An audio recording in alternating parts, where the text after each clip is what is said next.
Muy buenos días, es un placer el que cada uno de ustedes nos acompañe en esta mañana que promete ser de gran provecho, mañana y tarde, así que tenemos día completo. Saludamos respetuosamente a quienes me acompañan en el escenario y quienes nos honran con su presencia. Honorable licenciado Ito Bisonó, ministro de Industria, Comercio y Mipymes de la República Dominicana.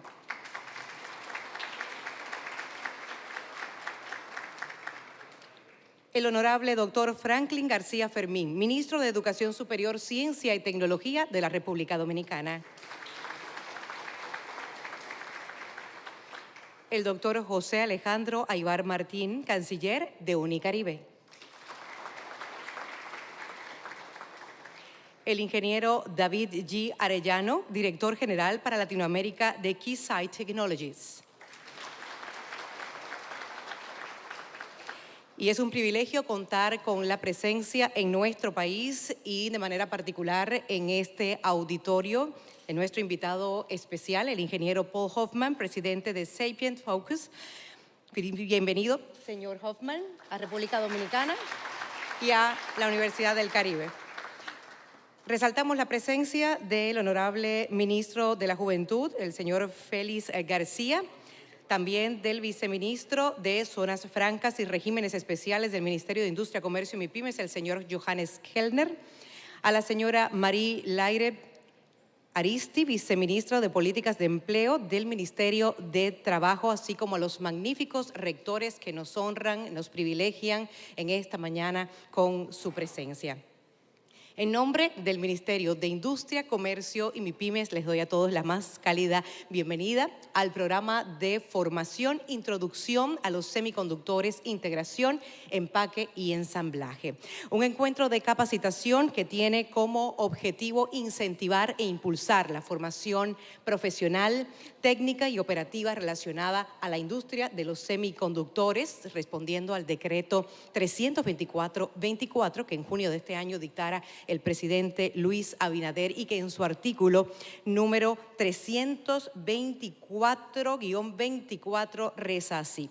El presente decreto tiene como objetivo declarar de alta prioridad nacional la promoción, la innovación y el desarrollo de la industria de los semiconductores en la República Dominicana, así como ordenar la formulación de las estrategias nacionales de fomento a la industria de semiconductores y sus planes de acción con la visión de apertura al mercado internacional, de atracción extranjera, de inversión extranjera y de posicionar al país como un destino estratégico, competitivo y confiable para esta industria. Así que estamos felices de contar con ustedes, estudiantes que comparten el entusiasmo por la tecnología en este curso de formación rápida que les introduce al mundo de los semiconductores, materiales fundamentales en la fabricación de los componentes electrónicos que son esenciales para el funcionamiento de dispositivos que usamos en el mundo moderno, que utilizamos día a día, como el caso de los celulares, de nuestras computadoras, los electrodomésticos, incluso los automóviles.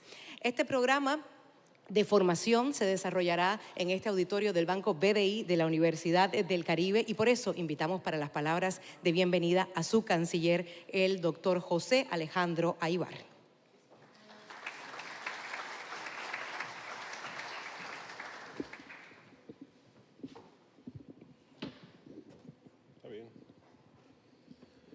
Muy buenos días, ministro Ito Bisonó, ministro de Industria, Comercio y Mipymes. Buenos días al doctor Franklin García Fermín, ministro del Ministerio de Educación Superior, Ciencia y Tecnología.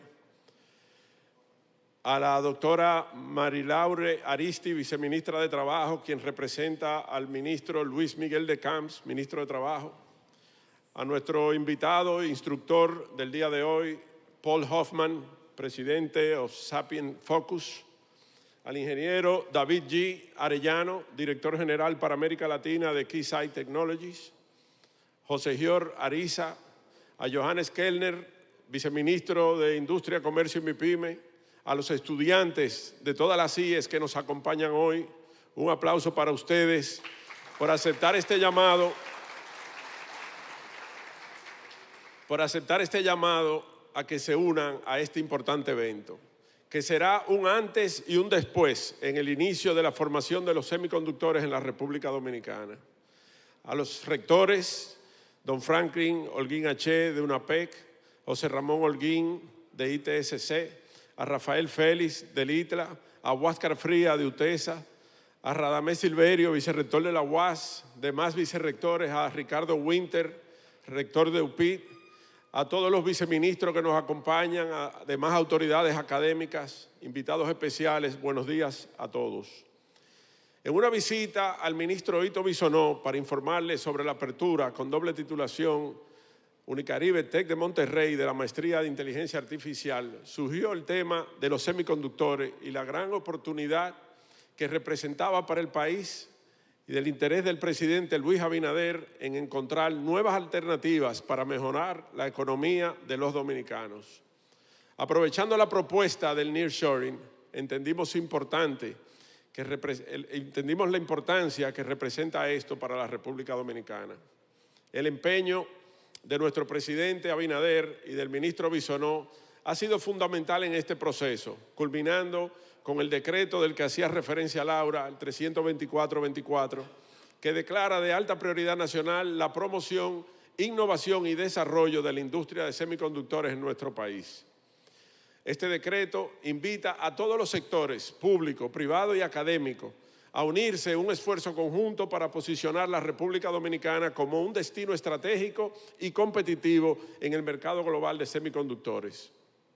Conscientes de esta visión, nos llevó a presentar una propuesta al MESID de un técnico superior en tecnologías de semiconductores y convocar a varias universidades que también están haciendo un esfuerzo en el desarrollo del tema con la idea de crear un consorcio universitario en temas de semiconductores, ya que este esfuerzo unificado garantiza el éxito y asegura llegar al mayor número de estudiantes en el menor tiempo posible. Mientras avanzamos, nos informaron sobre una delegación dominicana que viajaría el pasado mes de julio a Semicon West 2024 en San Francisco, California, para explorar oportunidades con la industria de semiconductores. En nuestro caso particular, ya habíamos establecido contacto con la empresa Keysight y teníamos programada una firma de convenio, la cual programamos aprovechando la fecha de este encuentro. Al revisar el programa de Semicon West 2024, nos dimos cuenta de que el día antes de la convocatoria había 6 temas de formación relacionados con los semiconductores. Por ello, adelanté mi viaje y me registré en uno de ellos, que era Understanding the Business of Semiconductors, que se impartiría aquel lunes de 9 de la mañana a 5:30 p.m. Formación que ofreceremos próximamente en la República Dominicana luego de la autorización del señor ministro Ito Bisonó.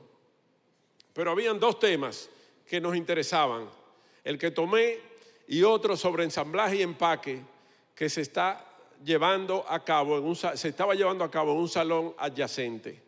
Durante la hora del almuerzo crucé para asistir brevemente a esa sección donde tuve la oportunidad de conocer a Paul Hoffman.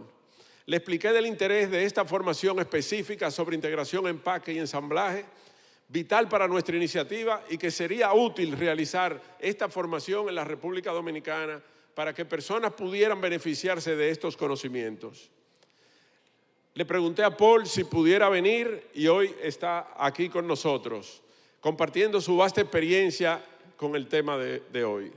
Gracias, thank you, Mr. Paul, y a su esposa por estar aquí con nosotros en la República Dominicana. Señoras y señores, estamos ante una oportunidad histórica donde las principales naciones del mundo están decidiendo dónde ubicarse para la producción o ensamblaje de semiconductores.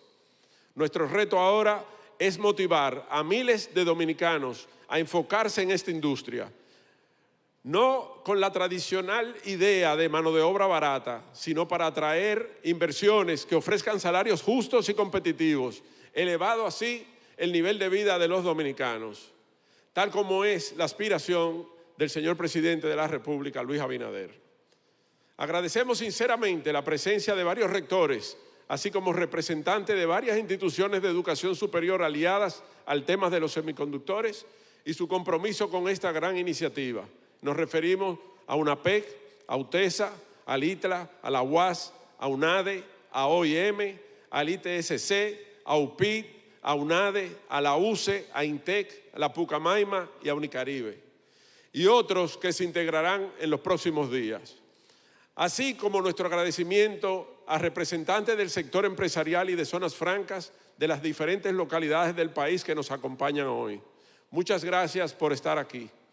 Nuestras conversaciones con el sector de los semiconductores indican que debemos movernos con rapidez en la formación técnica, ya que se necesitan miles de técnicos capacitados en los temas que trataremos hoy, además de algunos ingenieros electrónicos.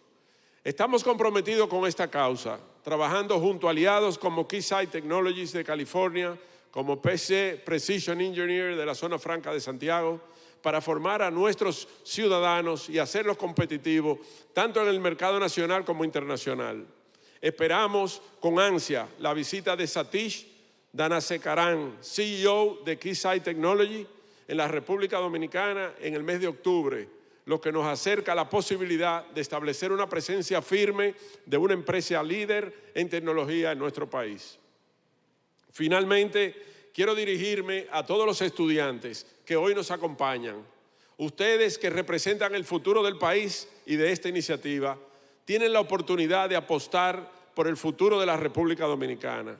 Un presidente y un ministro no pueden cambiar un país de manera aislada. Es con el apoyo de toda su gente, especialmente de los jóvenes, que es con que se puede lograr un verdadero cambio. Aprovechemos este momento histórico para la nación, apoyemos firmemente esta iniciativa y aprendamos todo lo referente a este tema, una puerta a nuevos horizontes para la economía dominicana.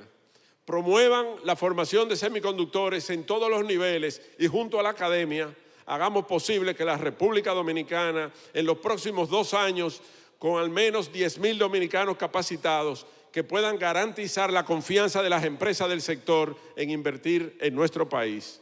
Muchas gracias, ministro Bisonó, muchas gracias, don Franklin García Fermín, gracias David G. y sobre todo, muchas gracias Paul Hoffman. Gracias por estar aquí y hacer de este día uno memorable para la República Dominicana. Muchas gracias a todos los presentes y que disfruten de esta jornada de formación con nuestro experto invitado, Paul Hoffman. Éxitos.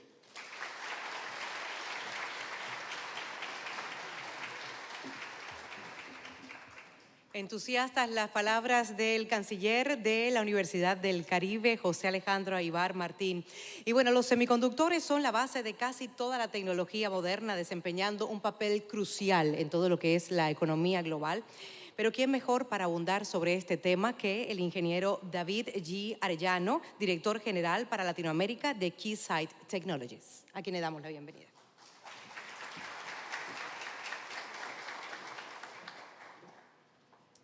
Buenos días a todos. Gracias, viceministro, ministro, canciller, por la invitación aquí. Buenos días a todos. En tecnología, el ecosistema se define como una unidad de diferentes entes independientes interconectables. Es una red en la cual trabajan de alguna manera en conjunto para un objetivo común, que es el desarrollo y crecimiento de un mercado o una industria. Existen muchos ecosistemas, está el de aeroespacio y defensa, está el de automotriz, energía, está el de quantum computing actualmente y está el de semiconductores, así como comunicaciones. Todos ellos de alguna manera tienen un factor común, que es lo que hace que sea exitoso o no en una región o en un país o en un área, y eso es la educación, ¿sí? Sin ellos, por más que exista la tecnología, existan todos los medios, si no existe una educación, un talento humano, no es posible, poder desarrollar eso. En Keysight lo entendemos como fabricantes de equipos de prueba y medición y también como fabricantes de semiconductores. Sabemos lo que es el reto que enfrentan las empresas, los países para desarrollar ese talento.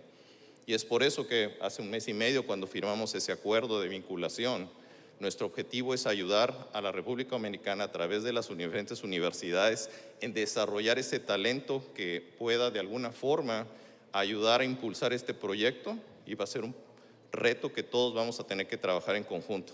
Es mi compromiso como empresa y esa es la razón por la cual estoy aquí, ¿sí? Para mostrar eso y entre todos trabajar en conjunto.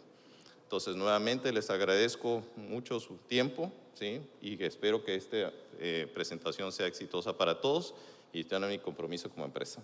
Gracias.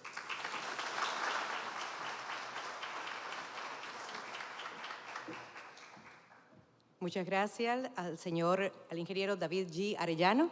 Y bueno, la creciente demanda de tecnología avanzada y la expansión en lo que es la digitalización han convertido a los semiconductores en un motor para lo que es la economía, clave también en lo que es el crecimiento económico y la competitividad global. Definitivamente el desarrollo de la industria de los semiconductores en República Dominicana sería una gran oportunidad. Invito a este podium a quien lidera esta iniciativa, el licenciado Ito Bisonó, ministro de Industria, Comercio y Mipymes.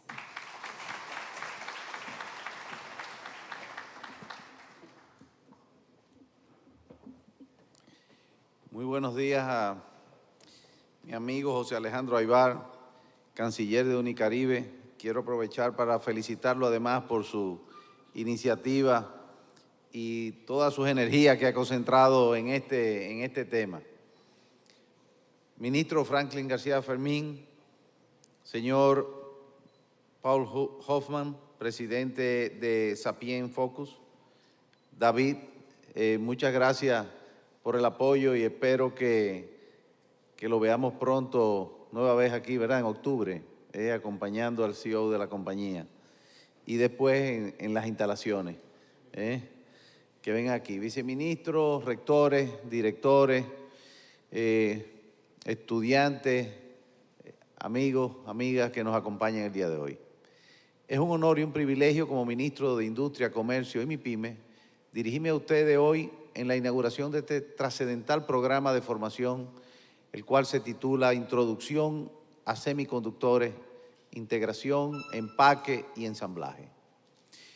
Considero este momento como un hito significativo en nuestra travesía hacia el desarrollo de la industria de semiconductores en la República Dominicana. Permítame comenzar contextualizando la importancia de este paso que estamos dando y que ya José Alejandro comentó un poco. Como ustedes bien saben, en un mundo que cada vez está más digitalizado, los semiconductores se han convertido en el corazón palpitante de la revolución tecnológica. Estos diminutos pero poderosos componentes son fundamentales para una amplia gama de dispositivos que van y forman parte de la vida cotidiana. Desde los teléfonos inteligentes que llevamos todos, ¿verdad?, día a día, hasta los sistemas más avanzados que impulsan cualquier tipo de empresa o tecnología. La semana pasada tuve el privilegio de participar en la conferencia del doctor Axel Zimmermann, un reconocido experto internacional en semiconductores, alemán, y que en el último mes nos acompañó para identificar el potencial de la República Dominicana en este sector y visitó empresas, instituciones académicas, entidades gubernamentales, las zonas francas. Bueno, le dio una vuelta al país. Y sus palabras no solo me llenaron de satisfacción y optimismo, sino que también validaron la dirección estratégica que hemos tomado como nación. El doctor Zimmermann declaró que la República Dominicana está preparada para adentrarse en mediano y largo plazo en el campo del ensamblaje, la prueba y el empaque, ATP, de los semiconductores. Por lo que estamos preparando para este gran desafío y oportunidad a nuestra estructura de capital humano, que serán muchos de ustedes. Esta evaluación positiva de nuestro potencial proviene de una autoridad de su calibre que refuerza nuestra convicción de que estamos dando los pasos necesarios y en el camino correcto. Así también lo señala un informe ICTIF del Departamento de Estado, que lo vamos a poner a su disposición y que es el primero que se presenta en toda América Latina. El programa que se inaugura hoy es una respuesta directa y contundente a esta oportunidad que se nos presenta. No es una coincidencia, es el resultado de una visión estratégica y de un compromiso inquebrantable con el futuro económico y tecnológico de nuestro país. El decreto número 324-24 que emitió el presidente de la República, Luis Abinader, declara de alta prioridad nacional el desarrollo de la industria de los semiconductores en el marco que guía nuestras acciones. Al capacitar a profesionales en las complejidades de la integración, empaque y ensamblaje de estos semiconductores, estamos sentando las bases para un futuro próspero en una industria de alta tecnología. Una industria que en República Dominicana ya ha dado muestra más que suficiente de que podemos dar un paso acelerado, y ahí están la producción de nuestra zona franca con medical device. Venimos de hace 50 años de un modelo que comenzó siendo textil y que ya está también en la más alta tecnología, y donde ya hay empresas en República Dominicana como Jabil y otras que están trabajando muy de cerca con los mismos procesos de semiconductores, o que desde aquí se ensamblan y se hacen equipos y maquinarias, como todo lo que tiene que ver con los cateterismos, que tienen que ver también con temas electrónicos y eléctricos muy sofisticados. Así que estoy seguro de que los participantes en este programa se convertirán en un pilar fundamental de nuestra estrategia nacional para desarrollar una industria de semiconductores robusta y competitiva a nivel mundial. Los invito a que aprovechen al máximo esta oportunidad de aprendizaje. Les deseo el mayor de los éxitos en este programa de formación y en los desafíos que nos esperan juntos en la industria de semiconductores. Y a los rectores de las universidades que nos acompañan, así como a los institutos y a los demás centros de formación de la República Dominicana, también los invito a poner atención, porque aquí hay un nicho muy interesante, muy grande, muy prometedor para nuestro país, de manera que estemos siempre a la vanguardia de los retos que nos depara el mundo. Muchas gracias. Buenos días.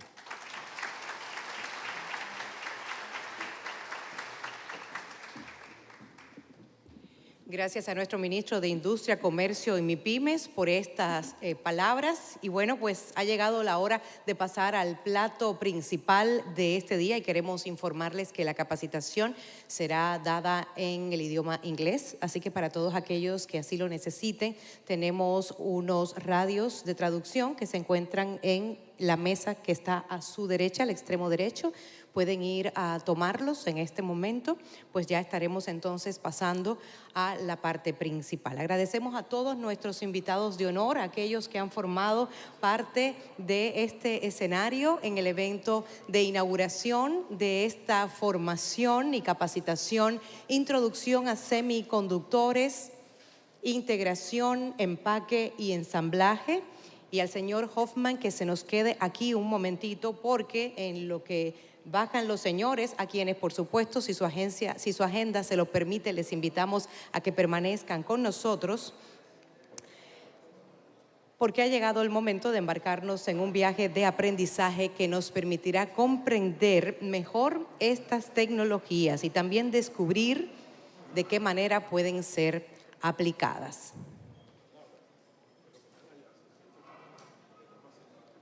Si así lo desean, las personas que se encuentran en el último bloque de asientos pueden sentarse de este lado, que hay muchos asientos disponibles, y de esta manera pueden estar mucho más cerca del instructor. Les invitamos a cambiar a esta columna de asientos. Mientras tanto, les cuento un poquito, permítanme hablarles acerca de nuestro experto internacional que definitivamente nos premia compartiendo su conocimiento en este día. Paul Hoffman es graduado de Ingeniería Mecánica en la Universidad de Stanford con un posgrado en Gestión de Ingeniería. Concluyó en el 2000 un programa ejecutivo de fusiones y adquisiciones en la Universidad Northwestern. En el 2025 completará una maestría en arquitectura en el Boston Architectural College. Desde el año 1982 ha ocupado las más altas posiciones en empresas dedicadas a secuenciación de ADN de próxima generación, enfriamiento de chips de circuitos integrados de alta potencia en servidores, equipos de telecomunicaciones y equipos militares, enfriamiento térmico para electrónica, ensamblaje y prueba de circuitos integrados, así como antenas internas. Desde el 2008 y hasta la actualidad es presidente de Sapient Focus, una empresa de San Diego, California, que proporciona servicios de propiedad intelectual y tecnología a diversos clientes, incluidos múltiples empresas de Fortune 200, compañías emergentes y también firmas digitales. Por 8 años se desempeñó como miembro del Consejo Asesor de la Escuela de Ingeniería de la Universidad Nacional de San Diego, California. Ha emitido 61 patentes estadounidenses en el área de electrónica, ensamblaje y sensores basados en grafeno para secuenciación de ADN, aplicaciones en proceso de identificación personal por aliento, una especie de huella digital, y otras intervenciones relacionadas con sensores para la salud móvil. Ha presentado 24 artículos en conferencias de electrónica y 7 artículos en revistas de la industria. Ha participado como presidente de sesión en múltiples conferencias.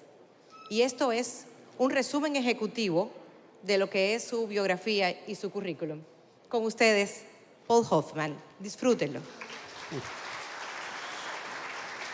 Gracias.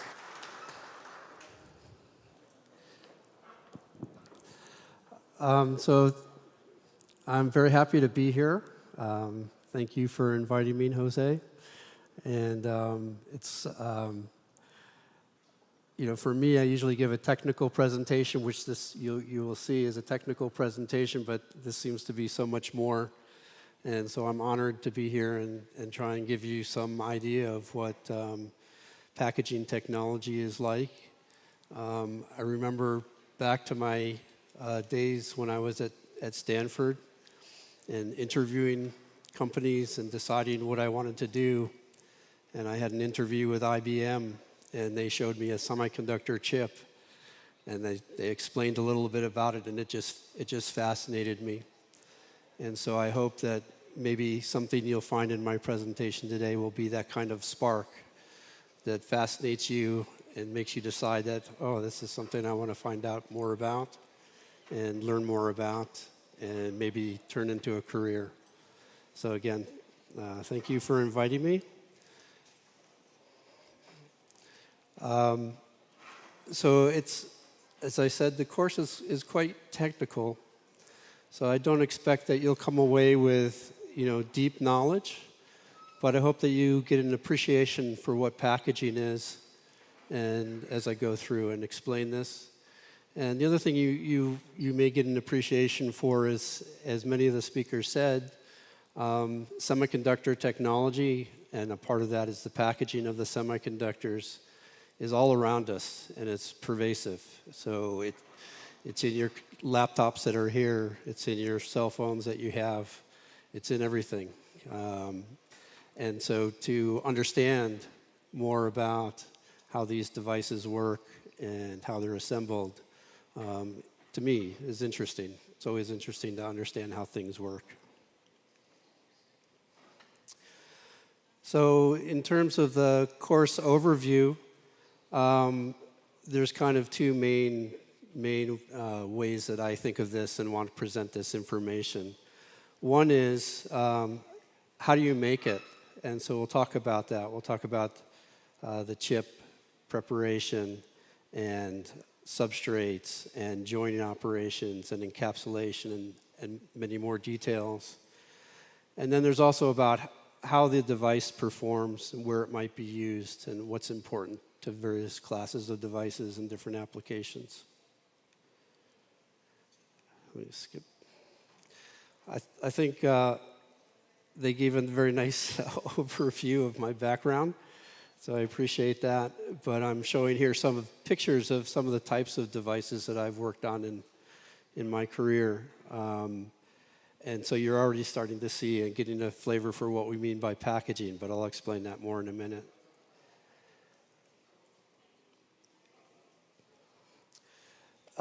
This is not for you to absorb right now, obviously, but as with any industry, there's many abbreviation, so I wanted to put together a table that you could refer to later if you have some interest in this field.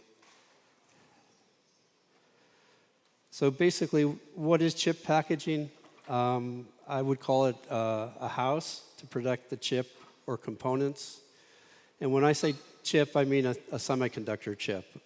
A semiconductor wafer that has been cut into pieces, and we call that a chip. Some people also call that a die. So there's those. 1 minute. Yep. I can put the QR code so they can download. Oh, of course.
So to continue, some of the basic ingredients to make a packaged chip.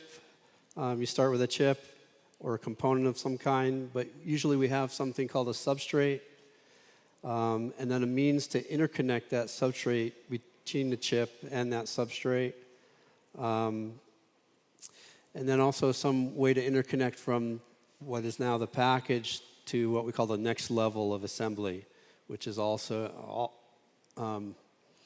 often printed circuit board or PCB. And then also some way to encapsulate the chip and protect it. So these diagrams are very basic terminology, and I will explain as we go through, but there's various ways of interconnecting. Some shown here are wire bond interconnections from a chip to a package or to a substrate. Some are shown as flip chip bumps. There's encapsulation of different kinds shown here, such as a ceramic housing or a plastic mold compound, and other items that I'll describe. One of the main things that we talk about in packaging is whether the package has the chip facing up or the chip facing down. So it's pretty simple. You can see on the packages on the left, the chip is facing up, and on the right, it's facing down.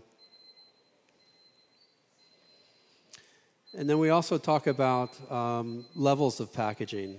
So what we call the first level assembly is that assembly that encapsulates just the chip. And then that package, when it's assembled onto the next level of assembly, we call that second level assembly. So it was mentioned that J-Bill has a factory here. And what they do is what I would refer to as second level assembly. It's the assembly of components onto a PC board. And then there would be a third level assembly also, those PC boards going into a system. As I was describing, we all have electronics around us. So there's a picture there of an iPhone a couple generations ago. And what you're seeing there is, we call it the AP, but application processor, so kind of the brains of the phone. And you can see there, and maybe get an appreciation for how important that component is just by the size of it on the PC board that's in that phone.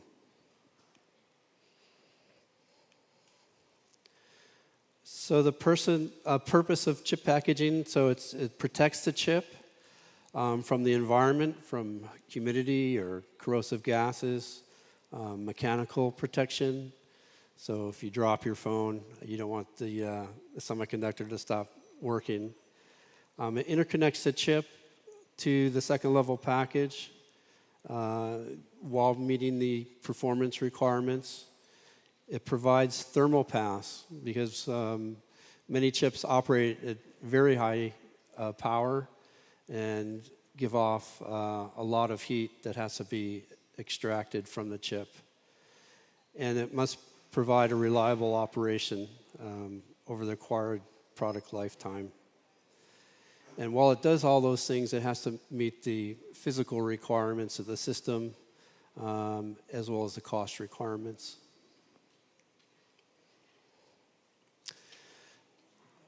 So these are just some examples of, how a chip might be protected. So what you're seeing in this case is maybe the most minimal protection. It's something we call a wafer level package. So it's almost an extension of just the chip fabrication and wafer fabrication process itself. A few extra layers on the surface of the wafer are enough to package some components, especially for those that go into very thin applications. This describes some interconnects in a package. You can see here things like a lead frame and wire bonds on the left, and then flip chip bumps and bumps on the substrate on the right. In almost all cases, the package also is a space transformer. So you can see that at the chip level, the spacing of the pads, the bond pads that we connect to, are very tight. And then at the other end of the package, it starts to get wider. And this is very typical. So fabrication at the semiconductor level is at very, very small dimensions, and those have to be translated into wider dimensions so that the package can be assembled to a printed circuit board. And then there's many ways to provide thermal pass. As I said, not all chips, but many chips require some kind of thermal path to extricate the heat from the package. And so there's many different ways of doing that. We'll describe some later.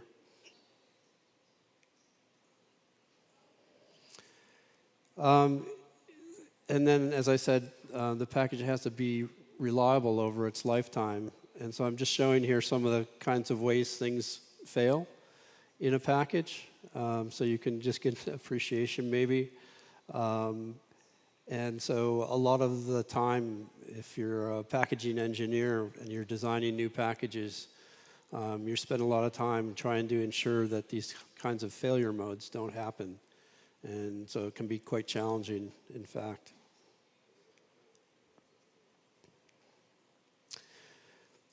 So wafer fabrication, if you're not familiar with the term, this is the process to create integrated circuits.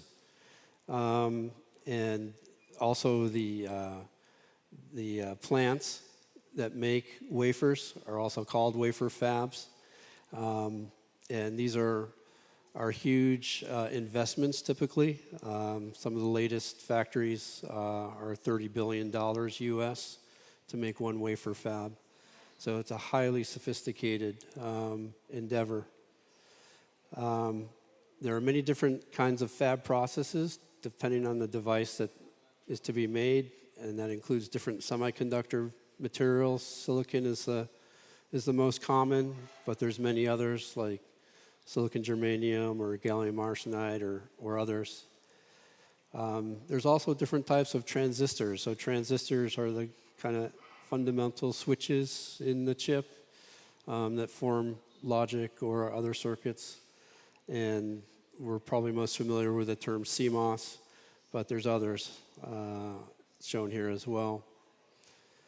And then also kind of the device type. So you may have a memory or logic or analog, and then specialized devices like image sensors or MEMS, micro electromechanical systems, power chips.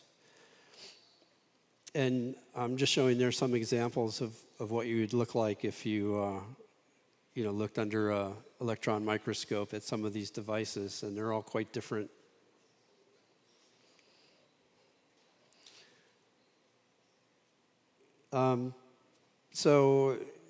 This is not really the part of the talk in any level of detail, but just to give you some first appreciation maybe of what wafer fabrication is all about. It's really taken a semiconductor as a basis. So a semiconductor is typically grown as a large ingot and then diced into wafers, and the wafers are what the integrated circuits are formed on. And these wafers go through a number of processes like oxidation and doping and many repetitive steps of patterning, etching, and deposition to be able to create both the transistors and then the interconnects that are on top of the transistors. So this is what a wafer looks like. There, the picture on the bottom is the full wafer, and then a more close-up view of that wafer. And you can see a repeating pattern. So those repeating patterns are the chips that are on the wafer.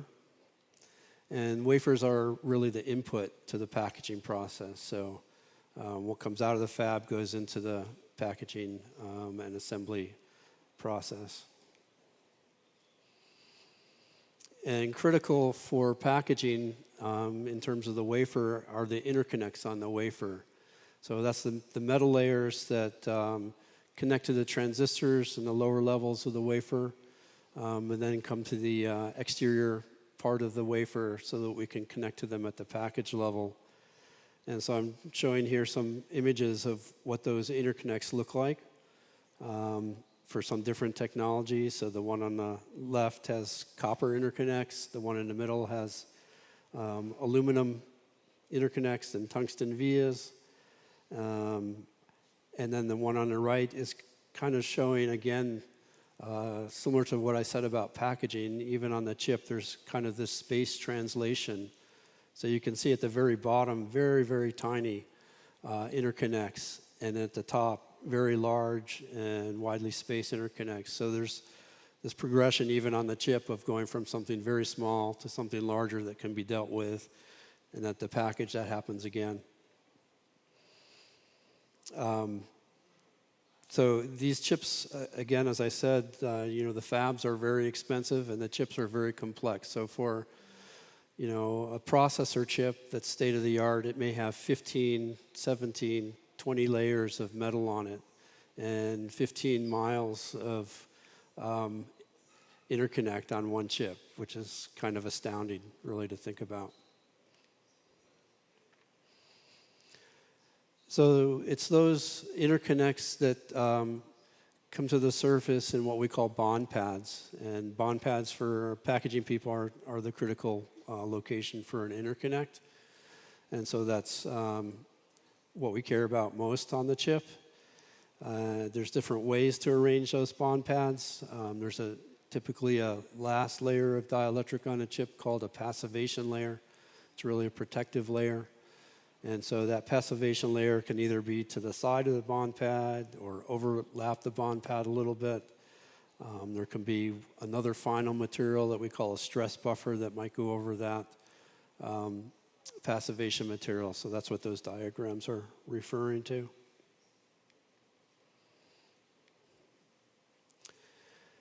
In terms of chip design, bond pads are typically in one of two fashions.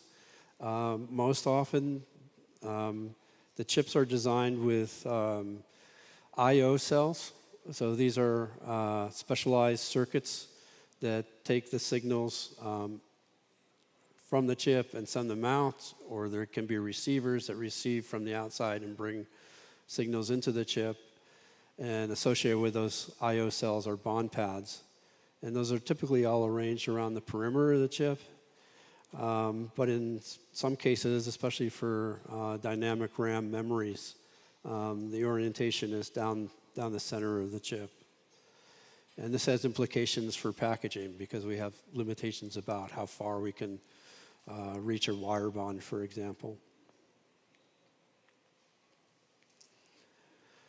So I thought one way to organize this kind of material is talk about building blocks. So to me, a building block is kind of a fundamental process that we use to form packages. And if you work in the field, you start to learn about a number of different fundamental building blocks. And then in packaging, oftentimes we just kind of rearrange these building blocks to be able to create a different package.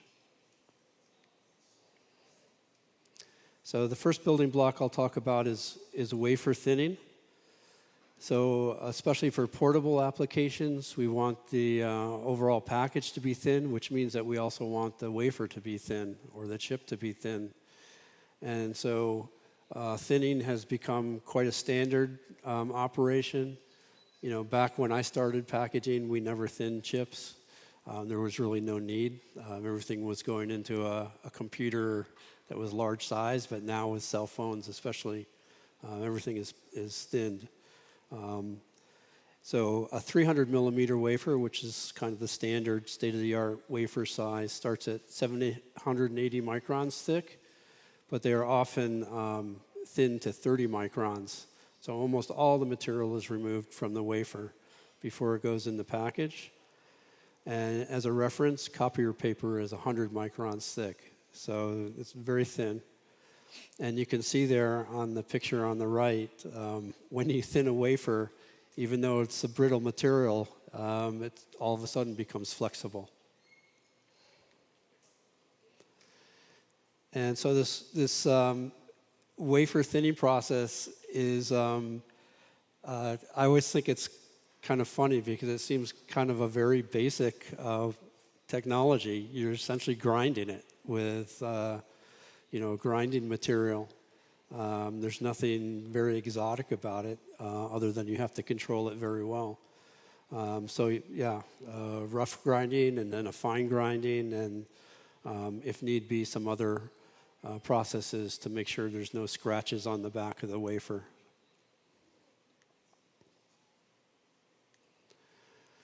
So the next building block is, we call it dicing. So that's the step that cuts the wafer into individual chips. So as I said, and then we showed in the picture before, a wafer has a number of chips stepped across it, repeating pattern, and we need to separate those so we can put those in the package. And typically, there's something the area that separates those chips on the wafer we call a street or a saw street. And ideally, you would like that saw street to be as narrow as possible because then you get higher utilization of the wafer. So that relates also to the dicing process. And there are a number of different ways to dice. The kind of traditional and has been used for a long time is a saw process. And that's literally a saw. It looks like a circular saw, specialized with abrasive material on it that cuts through the silicon or whatever the wafer material is. But there's other ways too. Sometimes lasers are used.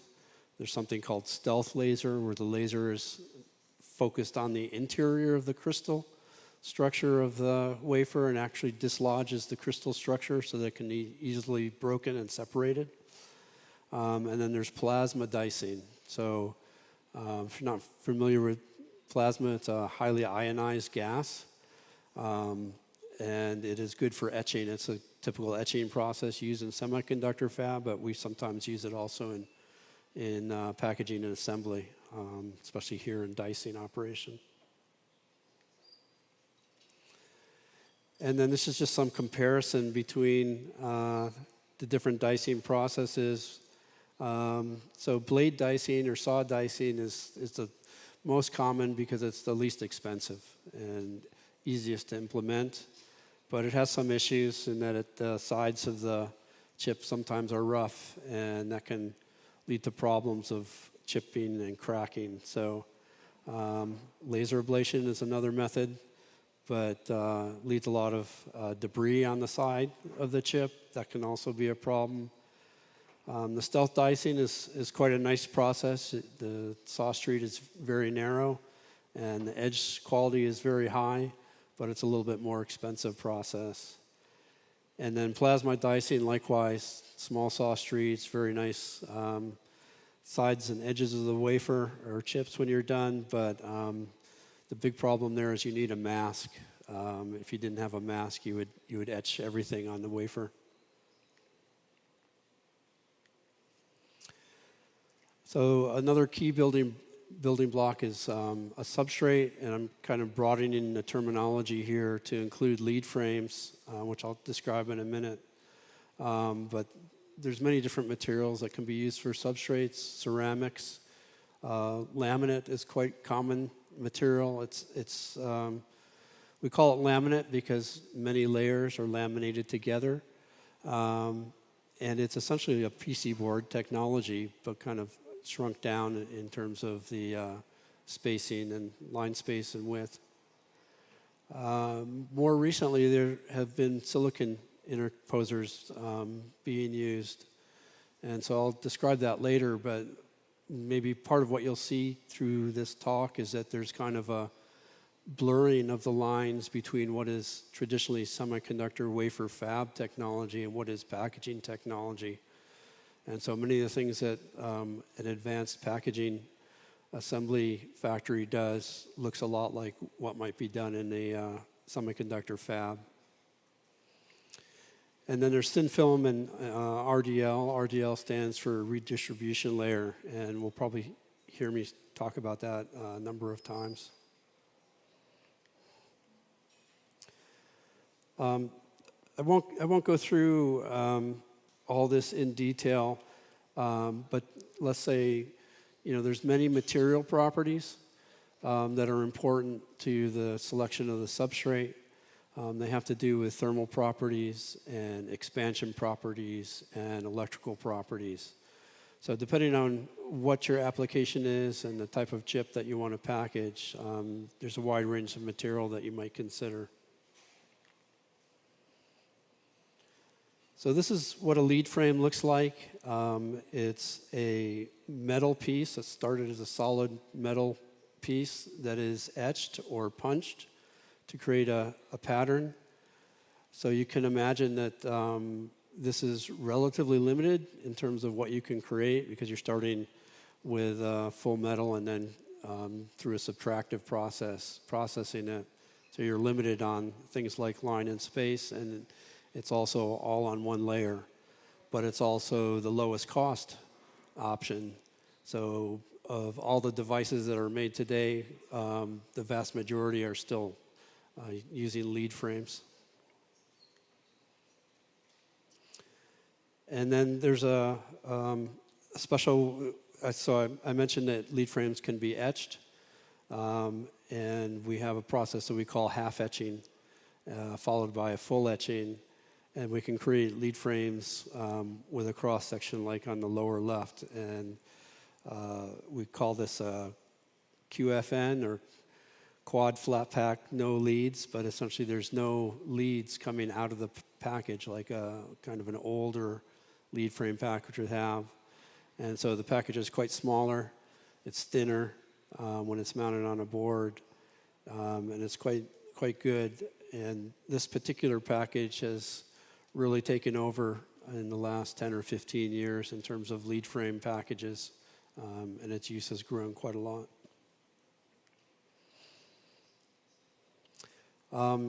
You can, if you're very creative, etch lead frames so that they have arrays of pads on them for wire bonding and for connection to the board. So again, a picture here showing that kind of more complex lead frame.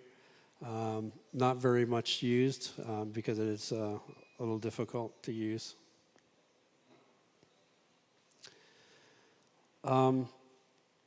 This same kind of thing. This one is a particular one where they pre-mold with what we call a mold compound and epoxy material before etching part of the lead frame and then etching the last part of the lead frame.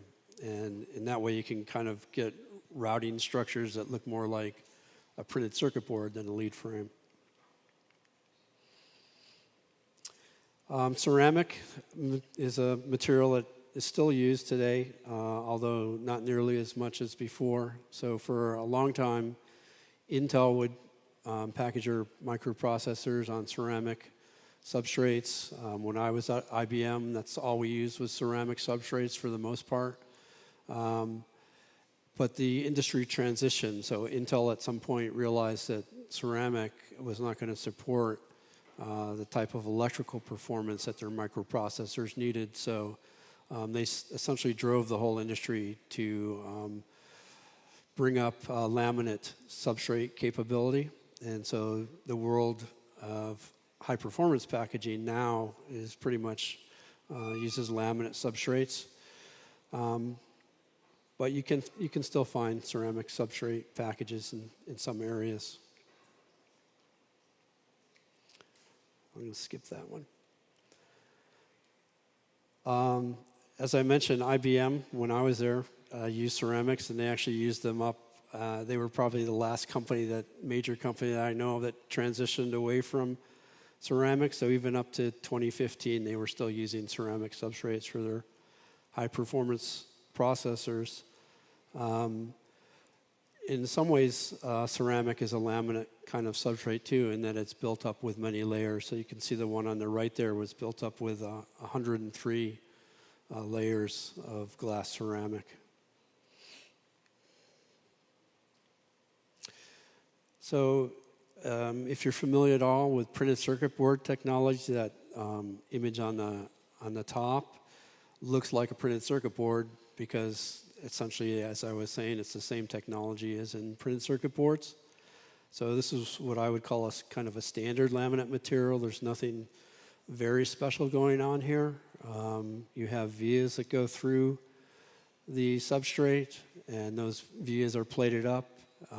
Those holes that go through are typically drilled, so mechanically drilled. So they have a certain size limitation. And those layers of dielectric and copper are pressed together and glued together, and that's why we call it a laminate. So this is very common and very close to a printed circuit board.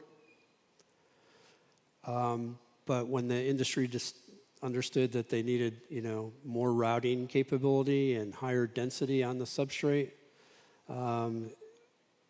there was a realization that line space had to decrease, and so the way that was found to do that was to create small vias with lasers. So these laser vias are called micro vias. They're significantly smaller than what you can achieve with a mechanical drill, and so these layers on the outside are additive, what we call additive layers. So it's not a lamination anymore in the sense that there's no foils, copper foil layers being laminated, but there are dielectric layers and then built up conductive layers and vias. And I should mention HDI, that's on the title there, that stands for high density interconnect. So it's how we describe these kinds of substrate materials. So these are just showing some pictures of HDI laminate materials. So the microvia process is quite flexible. You can stack the vias on top of each other, or you can offset them in what we call staggered vias. You can bury them inside the layers of the substrate. So it's quite a nice technology, and especially for packaging, it's essential for some of the high performance parts.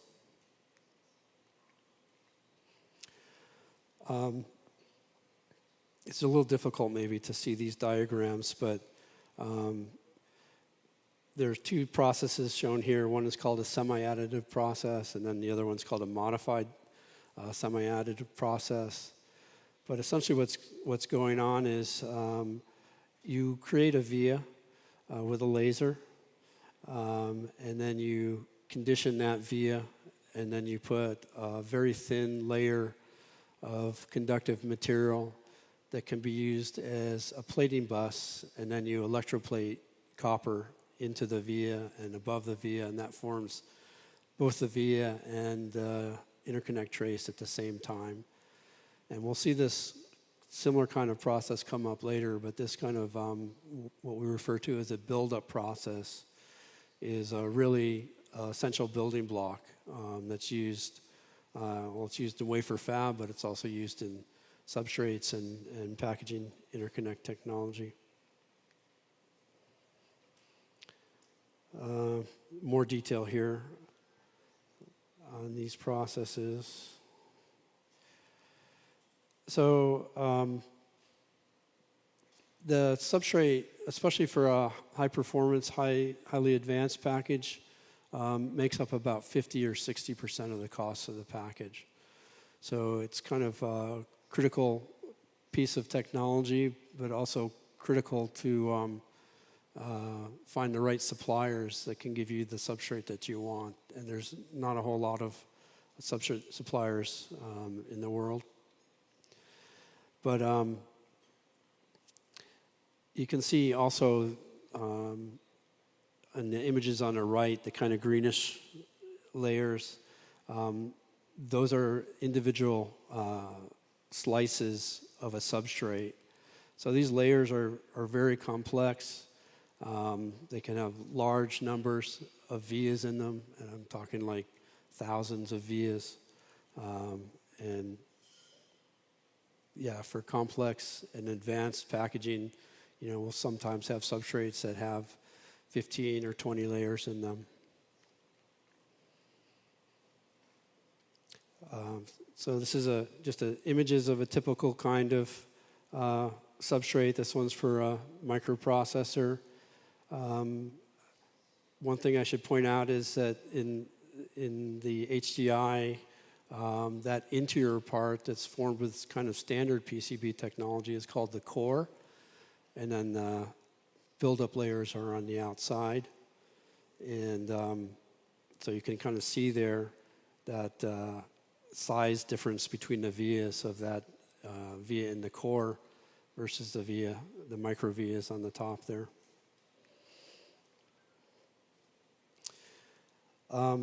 So when the drive came for portable devices, and in particularly cell phones, there was a push to kind of shrink the vertical dimension of everything because people didn't want to carry around thick phones.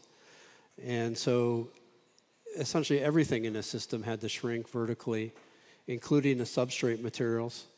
And so one of the reactions to that was to develop what we call a coreless laminate. So there is no core material now. So the picture on the left has a core, and the picture next to it is coreless. And so we're just using the build-up process by itself to build the substrate. And it has the advantage that it's much denser, much thinner, but it's also more flexible, and it becomes more difficult in the packaging and assembly operations.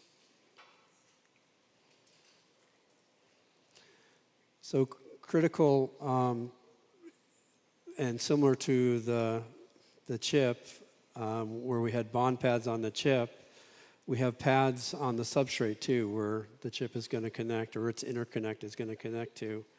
And those bond pads have to have a finish on them. We call it a surface finish that is the right kind of material that we can bond to and bond to reliably.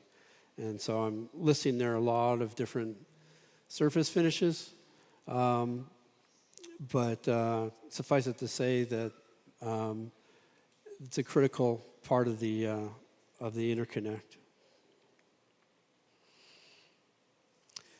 And then more recently, for very highly advanced processors, and I'm talking about like the most advanced GPUs and CPUs and things that might go into artificial intelligence systems or high-performance data centers, people are turning to silicon interposers. And the primary advantage of a silicon interposer is density, right? Because you're building this in a wafer fab process, typically at an older fab node like 65 nanometers, but something much more dense and fine that you could do in a laminate technology. So this comes in different flavors, but the one that's most in use today is what we call an interposer. So the chips are mounted to this interposer, and then the interposer is mounted to a package substrate. And we would call that whole thing the package. You know, what's the motivation for using an interposer in the first place? And I'll talk about this a little bit more later too, but essentially it's this idea of how closely can you pack the components and devices that need to communicate with each other.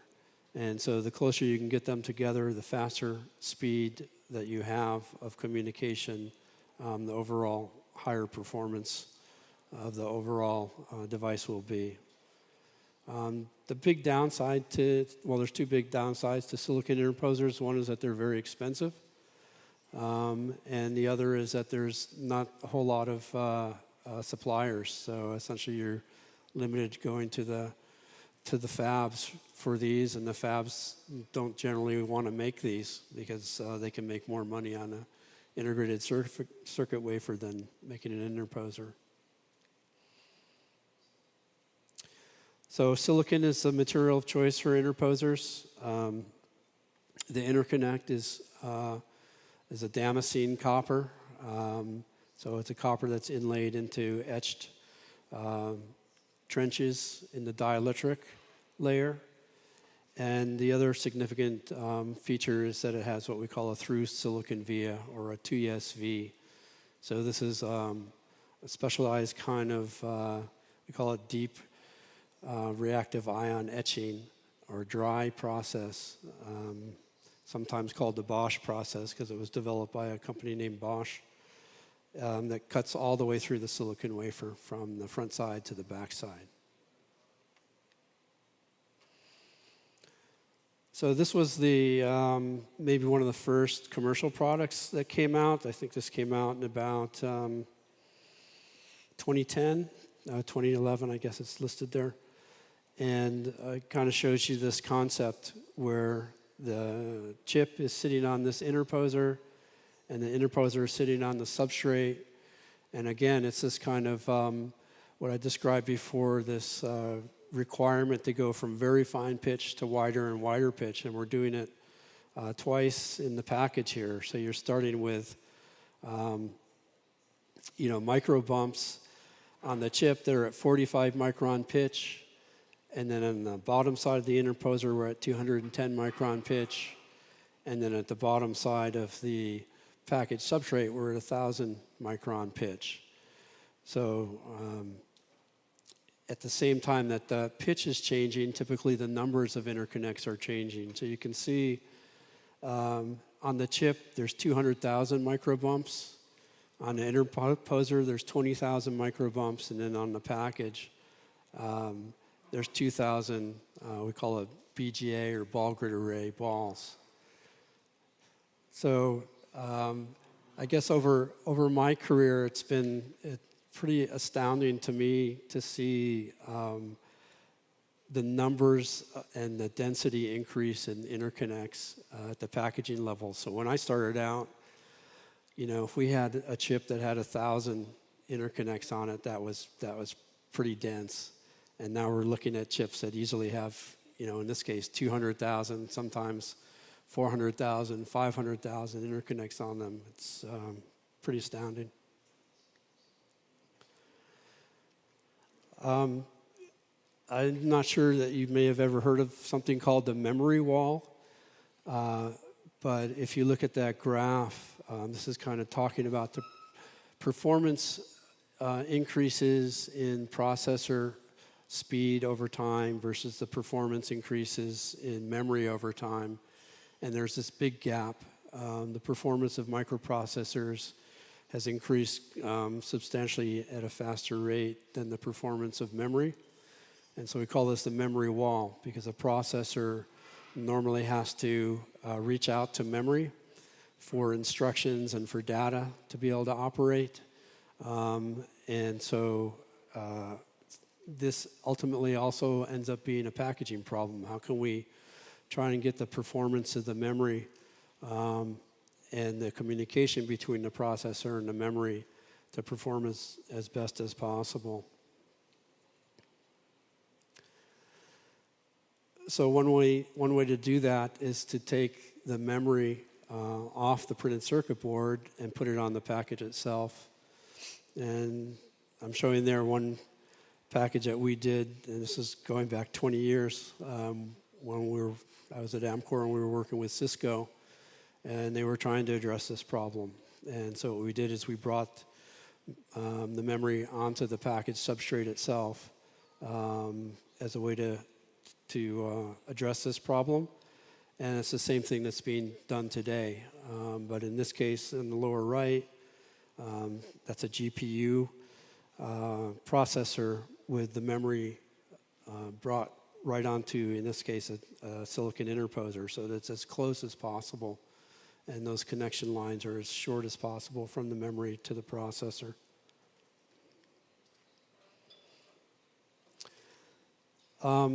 The materials, and I guess for the students out there, if you're interested in, what makes up packaging and where can you find a way into packaging, there's lots of different paths. You don't have to be an electrical engineer. You could be interested in material science. You could be interested in chemistry. You could be interested in digital design and CAD systems. Personally, I'm a mechanical engineer, which seems kind of odd, but that's how I got in. Anyways. So we talked a little bit about the silicon interposers, but the laminate substrates, we also call them organic, and they can be used as interposers too. So you see the picture there with kind of the red metal lid on it. So we have an organic or a laminate interposer on top of another laminate substrate. So again, it's all about kind of that challenge of going from the very tight pitch on the chip to a less tight pitch at the board.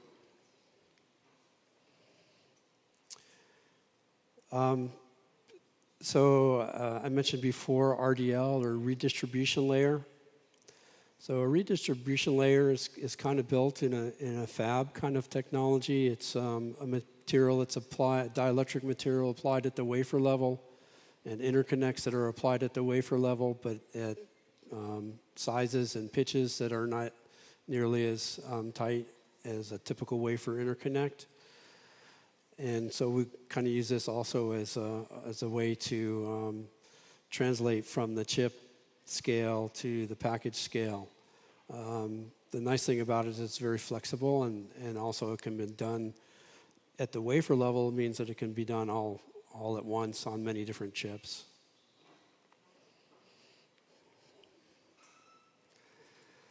In addition to interposers, there's something that we call bridges.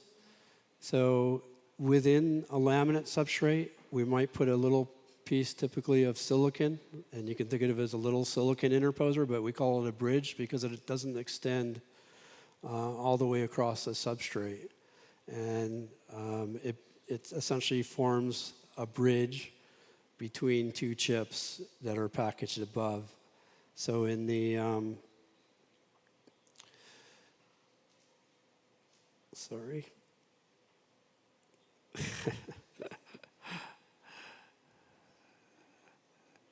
You can see here, this is a normal route in a package substrate, and then the red is showing, the communication between chips and an interposer. But a bridge has highly dense interconnect, but just very locally. And so the chips would be designed to have interfaces there, communication interfaces that are very dense just on those edges of the chip that connect to the bridge. Oops.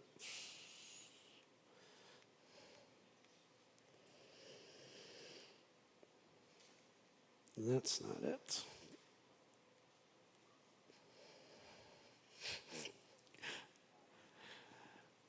maybe the tech guys can help me with this.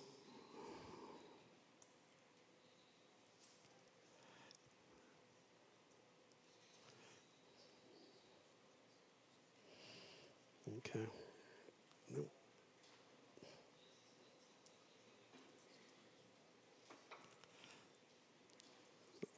I apologize for not knowing how to run this. There we go. So this is an example. This is an Intel part, FPGA, field programmable gate array, where they're using bridge chips. You can see there between the FPGA itself and then some transceivers that are on the package substrate, and embedded in the substrate is the bridge chip.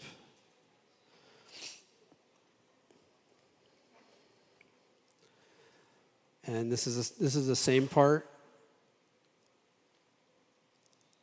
This is the same part, and you're looking at kind of in that left middle picture. You're looking at the density difference between the micro bumps that attach to the silicon bridge versus the bumps that attach to the substrate. So you can see the density and pitch difference there.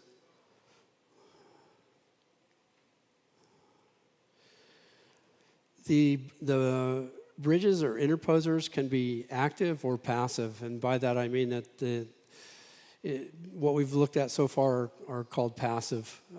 They're just interconnect. They have no functionality otherwise, but they could be another chip. And so it hasn't happened yet, but very soon, maybe in another year or two, we should start to see products coming out where that bottom chip or bottom interposer is not just an interposer, it's also a functional chip. And so it's going to be a part of the overall function of the package and device.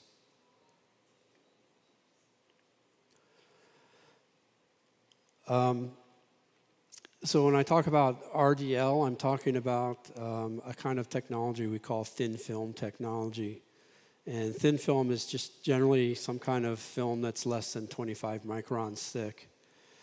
And typically these are deposited films in this kind of build-up process that I described before. And so I'll talk a little bit more in a second here about the different types of thin film, RDL, redistribution layer. But again, this is a fundamental process, so I'm showing it again here on the bottom just so you get an idea. In this case, we're building these films on the wafer. So we're starting with a wafer. We're going to coat some kind of photo-imageable dielectric. We're going to image that with a mask to create a pattern, develop it to create that open via. Then we sputter a metal seed layer, a very, very thin layer, and then use a photoresist and pattern it to make a pattern in that mask of where we want the interconnects to be, and then we use that very thin seed layer as part of a plating bus to electroplate the copper up into that pattern. And then we remove the photoresist and we etch the part of the seed layer that was exposed and not under the interconnect, and we end up with this built-up interconnect layer.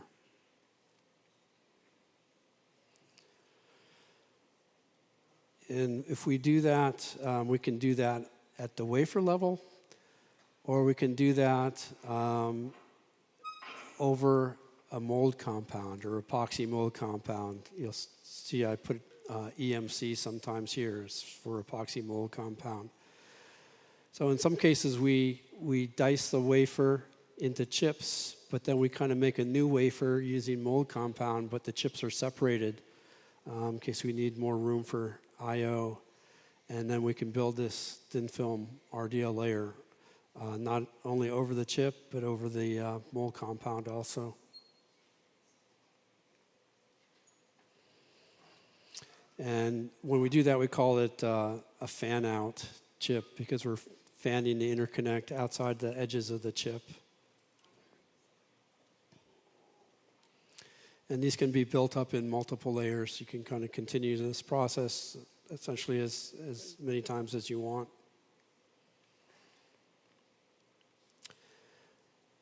So I mentioned before that the silicon interposer, one of the downsides is that it's very expensive and there's a limited number of suppliers. So in the industry currently for high performance packaging, many people are looking at using RDL interposers or fan out interposers as a substitute for the silicon interposers.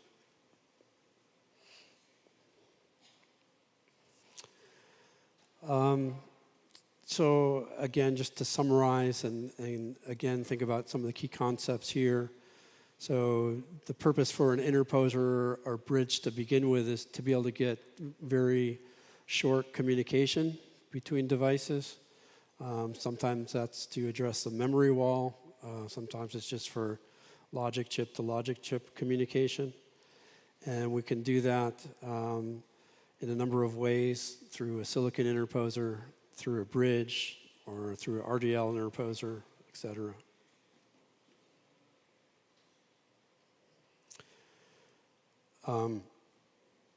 You're seeing here kind of the scaling of the routing density, essentially. And so you can see here the substrate, normal laminate substrate or HDI substrate is kind of limited. The fan out is an RDL thin film type of technology, and then the silicon interposer or bridge. So again, the silicon is the best, but also the most expensive.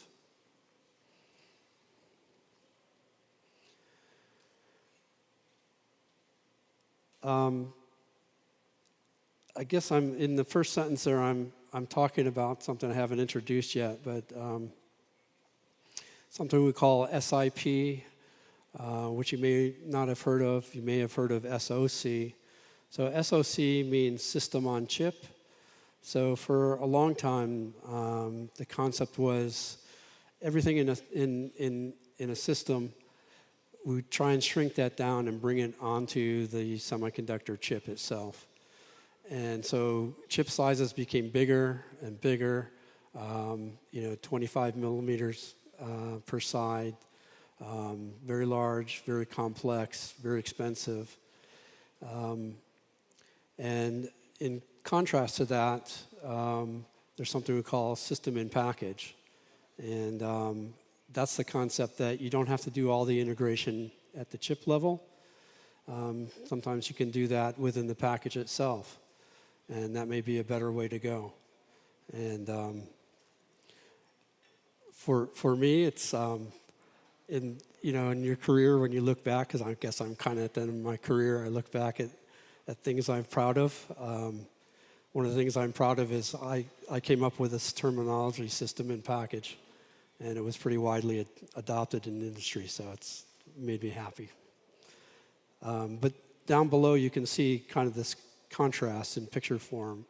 So again, system on chip, trying to integrate everything onto the chip, and system in package, putting different kinds of chips in a package and use that as the basis for the integration.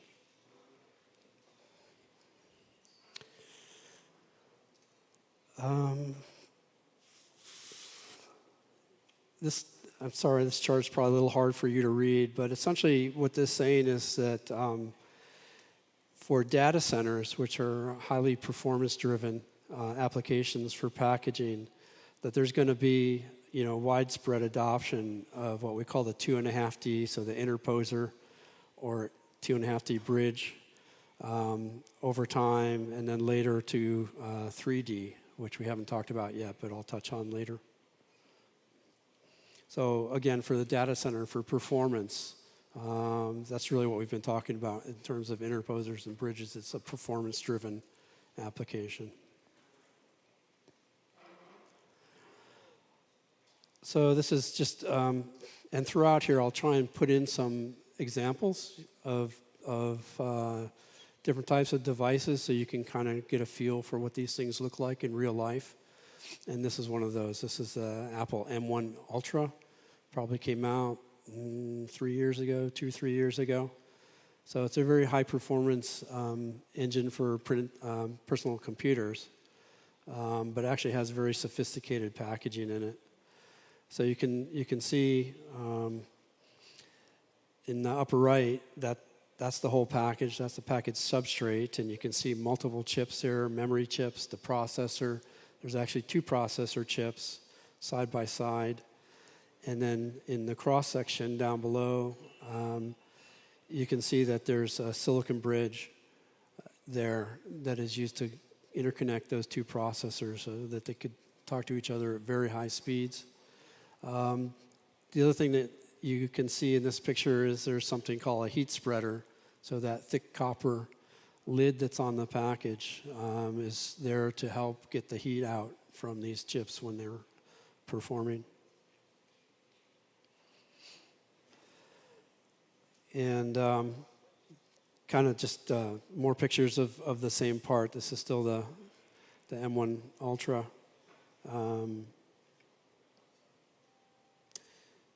I guess in the lower right, you can kind of see that the silicon bridge below, those little lines on it are interconnects. And then above it is the actual integrated circuit chip. And you can see the scale of the interconnects on the silicon bridge are approaching the scale on the integrated circuit. So that's why the bridges are so valuable. Just to give you a sense of how these things are actually assembled, I'll go through the flow here. So oftentimes we use something called a carrier. A carrier is just a temporary device to hold the chips while we're processing them, but it doesn't end up typically being in the final package. So in step number 1 there, we're placing the chips on a carrier. And then step number 2, we're molding over the chips with this mold compound I mentioned, which ends up curing and being very hard. And then we actually grind that back to expose the bond pads. And then we're using the thin film RDL process I described to build up the interconnect layers. And we use that also to build up, plate up these tall copper posts. We call those TMVs or through mold vias because they're going to eventually go through another molding layer. And then that bridge chip is mounted on or interconnected to that kind of lower substrate we fabricated. The whole thing is molded again and ground again. And then more RDL is built up and connected over the top of it. And then finally we put some solder bumps on it and we flip that over and we solder that little part of the component to the larger package substrate and mount the memory on it.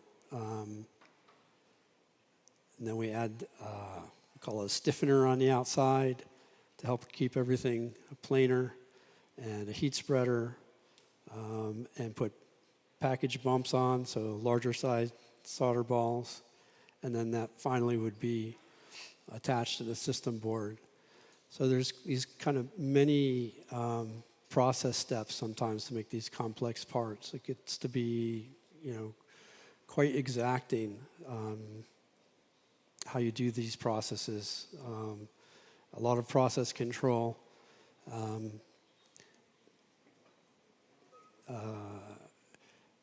To give you an idea, like in packaging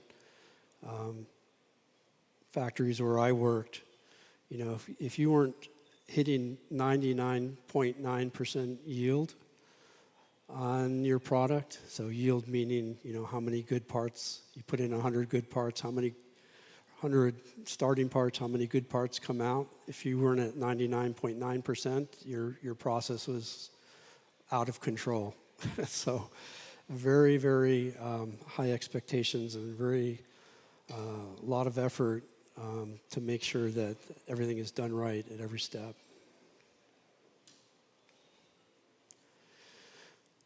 So I'll talk about now die attach material. So as I said, I use the term chip. Some people use the term die. It's the same terminology. It's that part that we diced from the wafer. And a die attach material is a material that can be used to attach that chip to the substrate. And so we can use something called die attach paste. So it's kind of this adhesive in a paste form, or a die attach film, same thing. Sometimes the die attach film is applied before the wafer is diced, in which case we call it a dicing die attach film.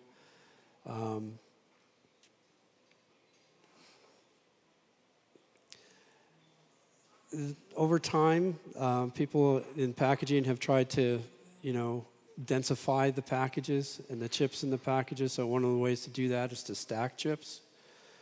And die attach films are very important when it comes to stacking chips. If you have kind of a stair-step arrangement like this, it's pretty simple. You just stack them up using kind of your normal die attach film. And this is just an example, again, kind of a modern day example of what some of these things look like. So you've got a number of chips stacked here. This is actually an accelerometer and gyroscope. So this would be found in a cell phone. So, when you tilt your phone and your phone reacts, this is what's the sensor that's being able to understand that motion and allow the system to react to it. And so in here, you see a number of chips stacked using different die attach materials. And then these kind of loops that you see are wire bonds. So they're actually wires that are bonded from a bond pad on the chip to a part on the substrate. But as we try to densify more and more, especially in memory devices and especially in NAND memory device, so it's a type of flash semiconductor that's used for storage. So when you store a picture on your phone, for example, it's being stored in a NAND memory device. And as you know, all the phones and all our other devices, the need for memory is kind of unstoppable. And what that translates to in the packaging world is that we try and put more and more chips in a package. So you can see on some of these examples, it becomes literally crazy how many chips you're trying to stack together. So this also goes back to what I was saying before, that we need to grind the wafers very thin so that we can package them. And this is the reason why when you have, a stack like this of 20 or maybe even 30 chips, you want them to be as thin as possible. And the die attach material in this case had to be developed to accommodate this because you have some chips that are the same size being stacked on top of each other. So the material has been designed so that when you do the die attach, it actually flows over the wire bond without harming the wire bond or disturbing it.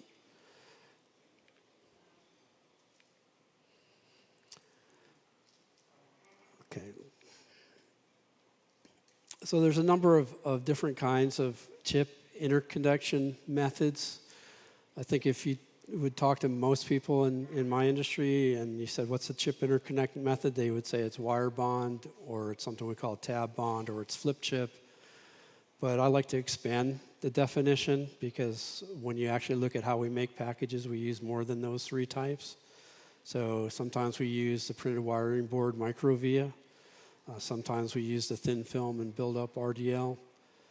We use through silicon vias, and we use something relatively newer called hybrid bonding that I'll explain more. So wire bonding is old. I think it first started in the 1950s, and so it is one of the original ways to interconnect chips. And it's literally stringing a very small diameter wire and bonding it to a bond pad on the chip, and at the other end to mostly a substrate, sometimes to another chip, but it's done with what we call a wire bonder, which is a piece of equipment that is programmable. And if you go in a packaging factory, I have a picture of one there, you'll see, just huge rooms filled with these wire bonders, one after the other. So there's different types of wire bonding, ultrasonic wedge bonding or thermosonic ball bonding. They have different purposes and are tuned to different materials. So wedge bonding is typically used with aluminum wire, and thermosonic started out being gold wire, but as gold became too expensive, the industry has pretty much transitioned to copper wire now. You can see there in the picture on the right kind of what some of these processes look like. This is the thermosonic process. So the tip of the wire is actually melted to form this ball, because you'll hear this referred to as ball bonding sometimes. And that is thermo and ultrasonic energy bonded to the bond pad, and then the machine is programmed to translate that wire to the second bond pad, and then the bond is made there.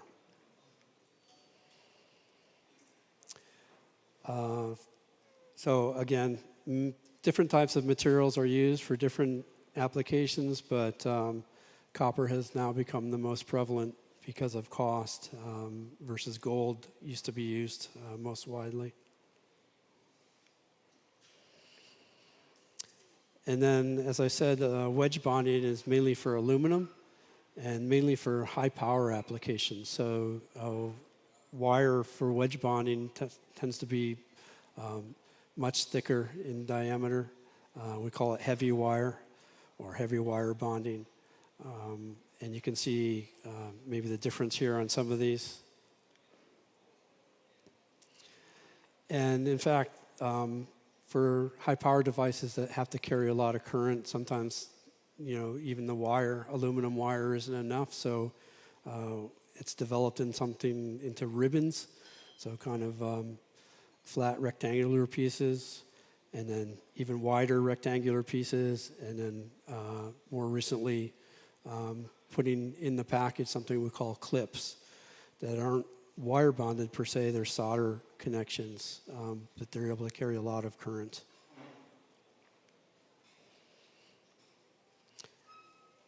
This is just another example of clips being used here. So these are ball bonding examples. Again, this is back to the thermosonic process that would be used with copper or gold wire typically. And you can imagine there's a certain limitation on the pitch if you look at that picture on the left, because the ball has to be formed first, and that takes up more room than the wire. That limits how closely together you can put these. So, practical limit is maybe 50 microns, but real high volume limit is probably more than that. So it's definitely not as tight pitch as what we saw before for some of the micro bumps. We're at 25, 35 micron pitch.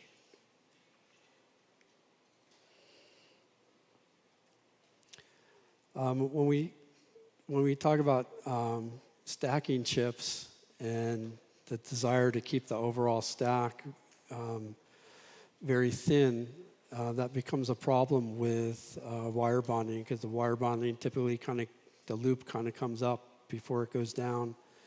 So what has been developed is something we call a reverse stitch bond. But essentially you put down the ball part of the bond on a bond pad first, and then instead of bonding from the bond pad to the substrate, we reverse it. We bond from the substrate to the chip bond pad, but on top of that ball that has been previously placed. So that's what you see in the lower image on the right, where it's labeled reverse standoff stitch bond. But that bond started at the substrate and then was ended on the chip, which is not normal. But what that allows is a lower overall height of the wire. And so that's critical for thin packages, so that's quite often used in thin packages.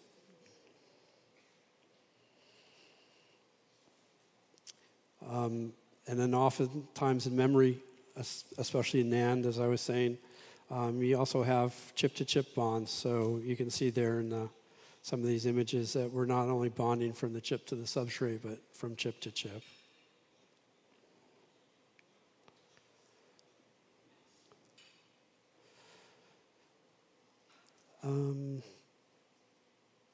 Yeah, I think I won't. It's what I said before. So the pitch is limited, all right? It's limited by the ball size. It's limited by the bond pad opening. But, you know, in labs, maybe you can do 30 micron pitch, but in production, you're probably at 50 micron pitch and above.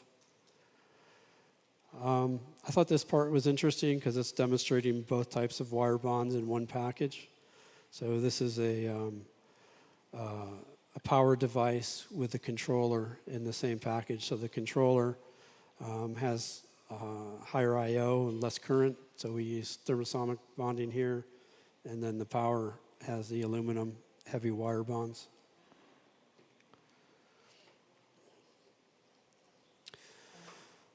I think I'll skip this.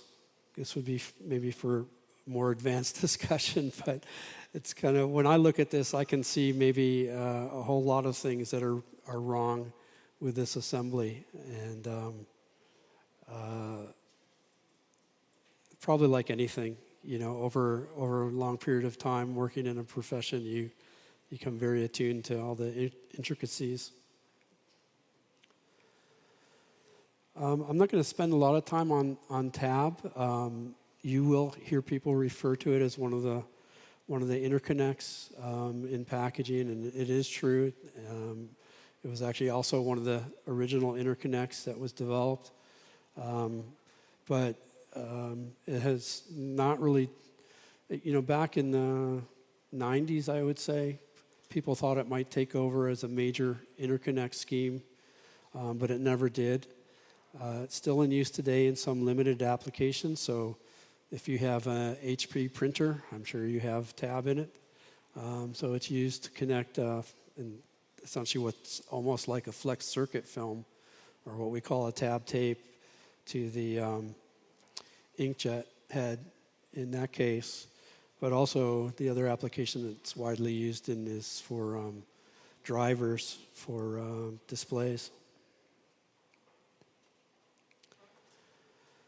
So flip chip, we call this flip chip because unlike more traditional and older packages where the chips are assembled with their face or bond pads up, in this case it's flipped over, so the face of the chip or the bond pads are facing down.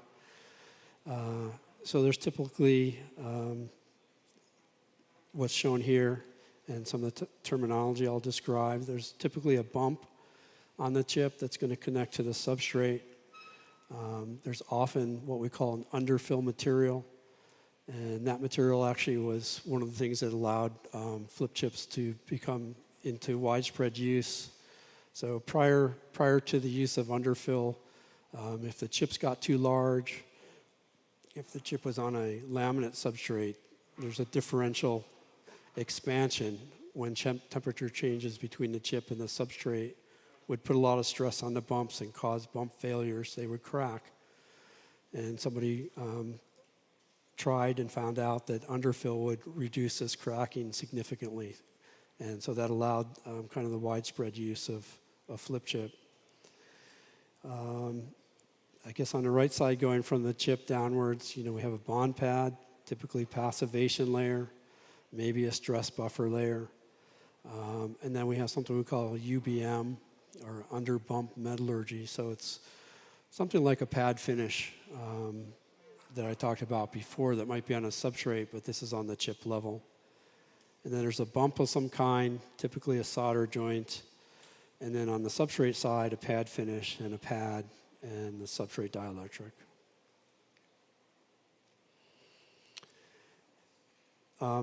So these can come in different flavors. Different companies, have developed their own style of doing this in terms of the details of the bond pads and the bump configuration. So you're seeing a couple different ones here. The Samsung one on the left, just the passivation opening and the bump formed in that opening. And then the one on the right has the stress buffer layer included. In general, a stress buffer layer helps to alleviate the stress that might be on the bump, again, from these kinds of package interactions such as differential expansion.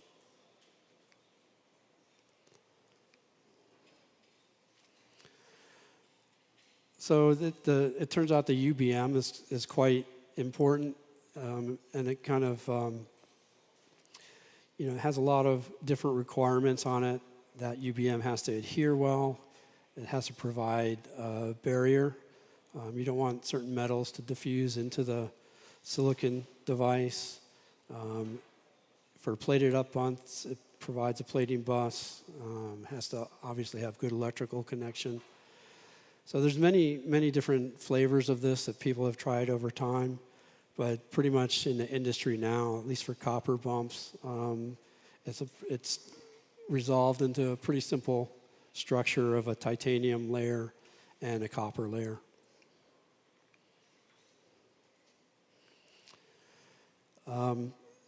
Just in terms of scale, these UBM is very, very thin in comparison to the scale of the bump.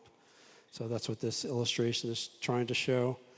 In fact, sometimes that UBM is so thin that we can't really see it with a typical scanning electron microscope. We have to go to a transmission electron microscope even to be able to see it.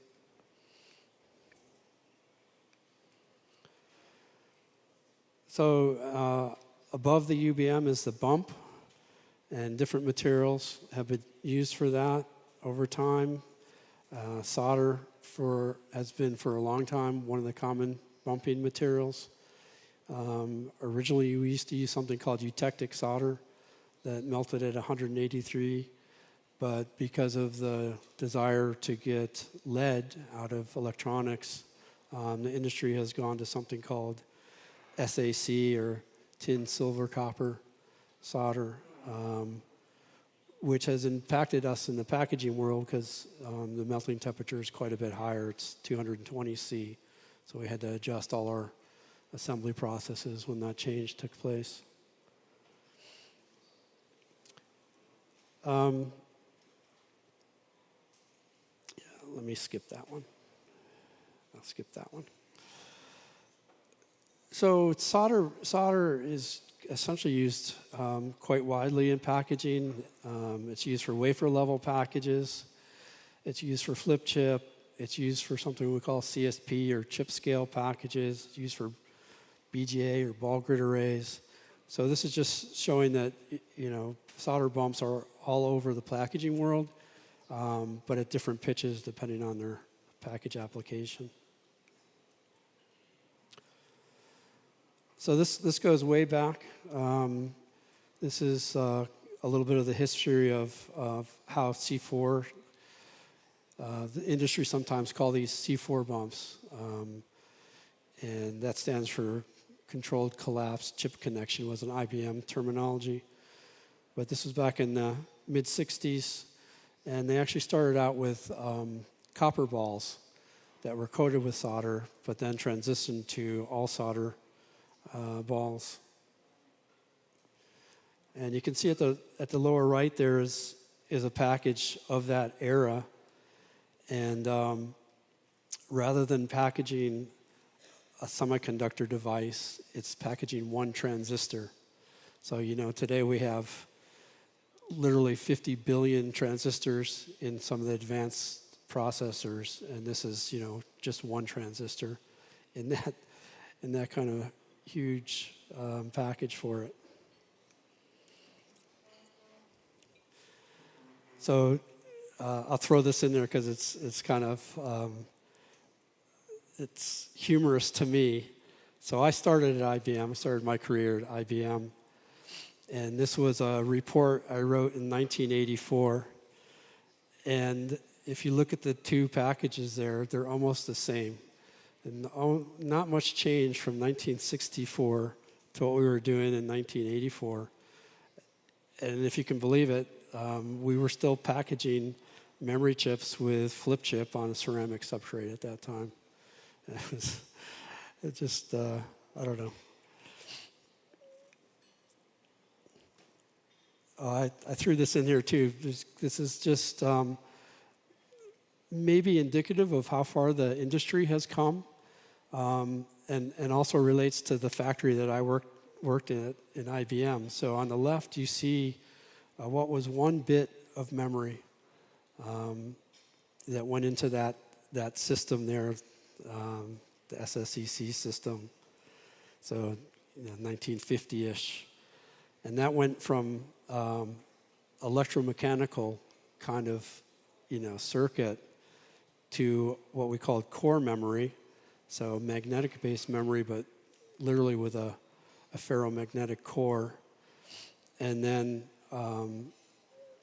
to, well, what's shown on the right there was the industry's first million-bit DRAM chip.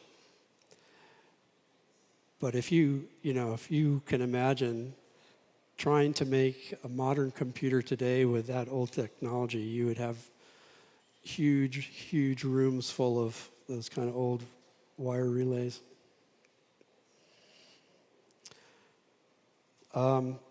So in terms of, again, a little of the history, so both IBM and Delco were early proponents of flip chip technology, both working with solder bumps.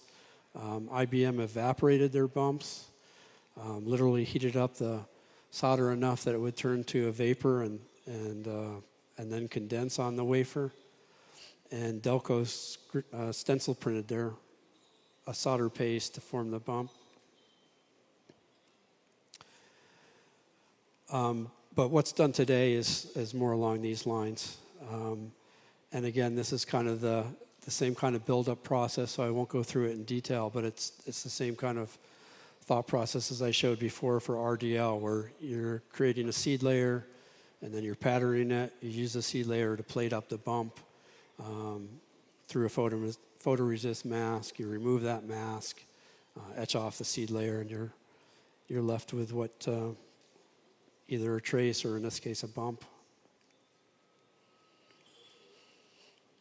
So this is showing on the top what the photoresist looks like when it's been imaged and patterned, and then on the bottom what the resulting bump would look like that would come from that photoresist mask. And on the right, on the top, you're seeing the bump as it's plated, so it's typically got some kind of a solder or tin alloy at the top. And it can be quite rough, but we don't really care because we're going to reflow it and then it becomes smooth.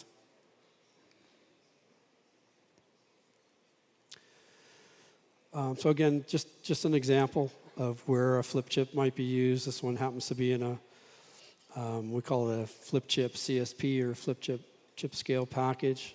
So in this package, on the right, you're looking at the chip with the bumps on its surface has been taken out of the package, and that would just mount to a substrate, a small substrate.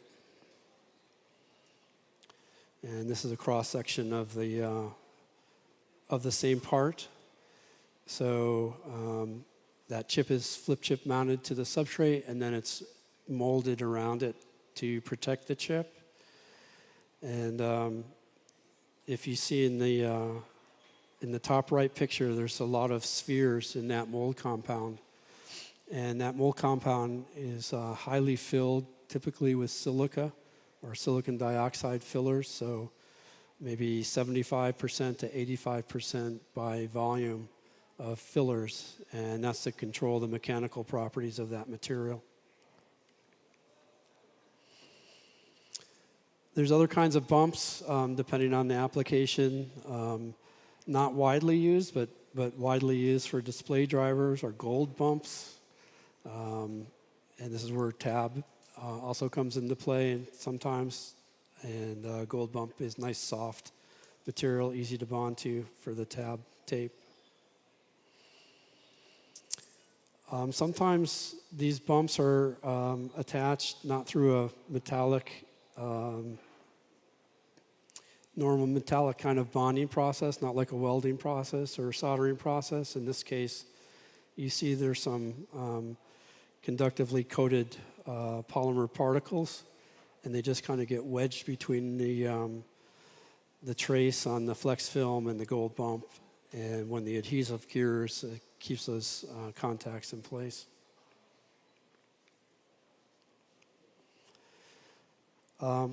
For narrower pitch and higher density, copper pillar bumps are preferred. And so the bumping process is pretty much like I showed before, but the majority of the bump is a copper, and then over the top of it is a tin or solder layer. So again, I think, well, I had the opportunity to work on this project. This is back in 2005 with a company called TriQuint, now part of Corvo. And we worked on copper pillar bumps back then, probably about 3 years before the industry really picked up on it. But what drove them to adopt copper pillar bumps was that they could get much better thermal performance than with wire bonds. And all the interconnect was contained within the footprint of the chip. So for them, they were able to shrink their part in comparison to competitors' parts.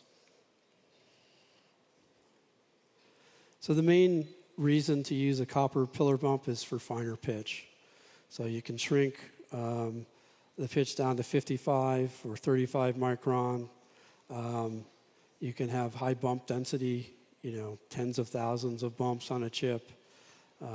Good current carrying capability, good electromigration resistance, which is a particular type of failure that can occur. But the downside is, with respect to pitch, if you go below about 80 microns in pitch, you have to change the joining process, and you have to change it from like what we call a mass reflow process in an oven into a thermal compression bonding process where we're doing one chip at a time.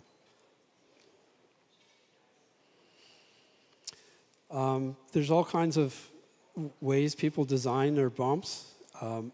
The most typical in the industry is something like on the right, kind of a, I don't know how I describe that bump, but that would be more typical, that kind of format. But if you look at how Intel designs their copper pillar bumps, it's quite different. Very narrow at the bottom and kind of spreads out very wide at the top, kind of almost like a lily pad, I guess. And then we have something we call micro bumps. So there's no real definition of what makes a micro bump versus a standard bump, but essentially it's a very tight pitch, a small bump. So an example might be 10 micron wide bumps on a 30 micron pitch. And these are typically for chip-to-chip connections. So you're seeing, and typically if you're talking about chip-to-chip connections for stacked chips, they're going to have TSVs. So these would be the connections from one TSV to another TSV, as is shown here. There are other bumping processes. Some are electroless, so you don't need the seed layer.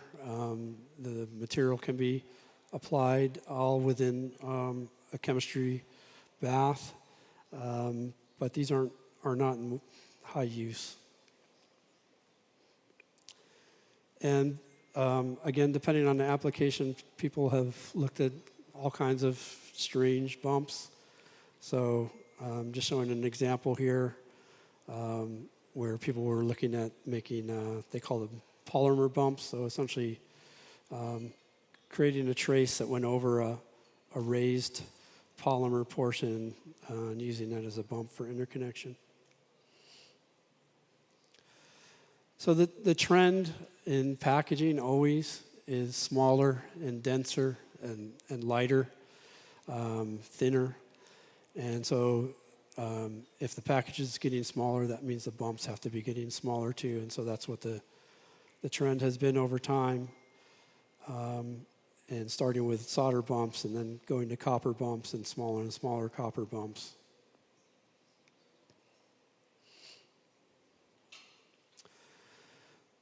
So, as I mentioned before, you know, if you're going to join, you have to have appropriate metallurgy on each side of the joint. So, if there is a tin cap or solder on the bump, there has to be an appropriate pad finish on the substrate that you can join to, or whatever the substrate might be. So for a solder reflow process, it's a pretty straightforward process. We typically use a material called flux to help initiate and sustain the bonding process, and the flux essentially removes oxides from the materials. You place the chip, you apply heat, and if it's not fine pitched, then that can be done just in an oven with many parts at the same time. Clean off the flux, underfill it, and cure the underfill.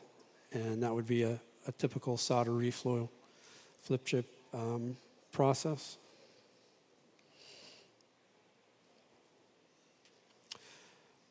You don't have to just use flux. There are other ways to reduce oxides, so you can do a plasma processing to reduce the oxides prior to doing the joining. You have a limitation in time between when you do that kind of process and when you do the joining. Or you could solder in something called a forming gas or formic acid.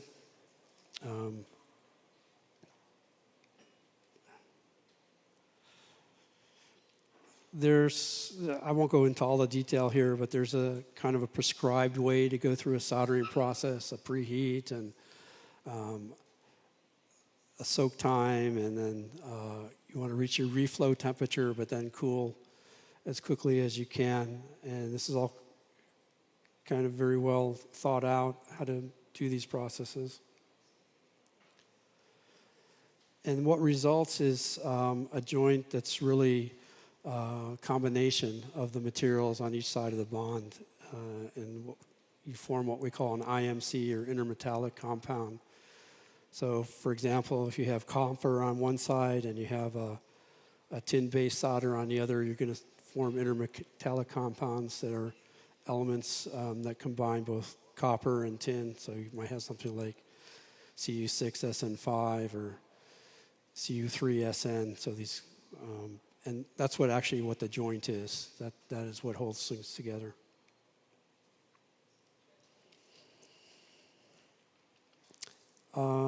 This is more detail on what these IMCs look like. And they're diffusion-based processes, so depending on where you look, which side of the joint you're closest to, you'll get different intermetallic compounds. So after we do the joining, then we clean it. There's just showing some of the possible issues that can arise in bumping. You see some voids there. Interestingly, voids generally are not a problem. You could have even as much as 30% void in a bump, and in a solder connection, and it's almost never a problem. But the ones on the right are real problems. These are non-wets where the joint was never properly formed between the two sides. So I mentioned that if you go below about 80 micron pitch, we have to go into something we call thermocompression bonding. So this is no longer mass reflow in an oven where you can do many parts at the same time. This is each chip individually is bonded to its substrate. And you can see the process there in the diagrams where in this case, NCP or non-conductive paste is being put down, and then the chip is held by a bond head and pushed through that paste onto the bond pads, and the temperature is raised so that the solder reflows, and then the bond head is cooled down. As the solder solidifies, the bond head is removed. So the trade-off here is that now you have a fairly slow process, and you're doing one chip at a time, but you can do finer pitch.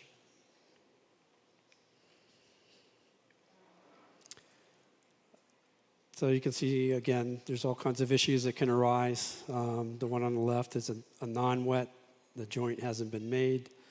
In the middle, you kind of over-bonded, and you kind of get the solders squishing out at the sides. And then that one on the right is misaligned.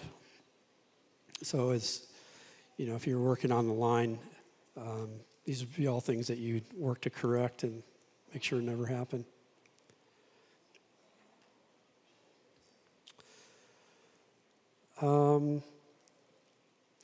Yeah, I guess it's just going back to the history. So this really came about in 2010.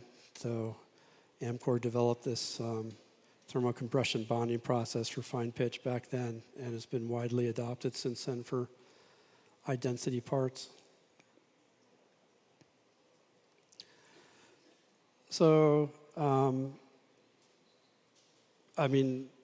major benefit of fine pitch copper pillar bumps is just that they're at a fine pitch. So you can get many more I/O on your chip than you can with a solder bump process. Not as much used, but there are other ways to join. This one's called LAB, or laser assisted bonding. I'm not sure why it ever got the name laser assisted, because it's essentially just laser bonding. But essentially you're shining a laser either from the top or the bottom through the materials, one of the materials that you want to join, to be able to reflow the solder.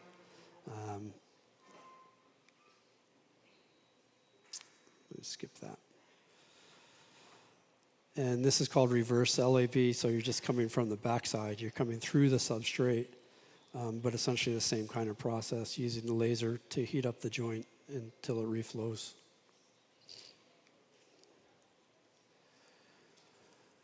So TSVs, what I referred to before, they're through silicon vias. So they have a minimum pitch of about 20 microns, so we're getting down into this very small pitch realm for packaging. And they require micro bumps, not regular standard size bumps, to connect to those TSVs at that kind of pitch. So the micro bumps often are just miniature versions of a standard copper bump, and you can see one there, especially on the right. The copper part, and then in this one in particular has a nickel layer over it, and then a solder. And this is in close-up. So on the left, what you're seeing are stacks of DRAMs with TSVs. So this would be something that would be used in very common for high-performance application today, something called a high bandwidth memory, or HBM. Where numbers of DRAM are stacked together.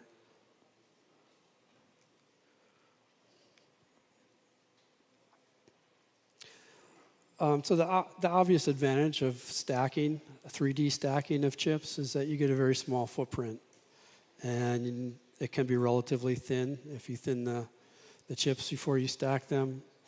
Very high functional density and very short wiring. So the short wiring helps with the performance. Not only performance in terms of electrical performance and speed of communication, but also power. So if you can imagine, there's a driver on a chip that needs to send a signal. If it has to send a signal a long ways, that driver has to take more power. But if the driver is sending a signal a short distance, it requires less power. So one of the things that designers look at is the power per bit in sending a bit of memory from one place to another. So you can reduce, when you 3D stack, you can reduce the power as well as improving the performance. The other thing that you can do with 3D stacking is allow for what we call heterogeneous chips or heterogeneous interconnects. So it just essentially means that we're using different types of chips, which is not so easy. If you talk about, we talked before about system on chip, where there was a time when everybody was trying to integrate everything on one chip, but that becomes very difficult. So for example, a logic wafer fab process is quite different from a memory wafer fab process, and trying to make those all on one chip is very problematic.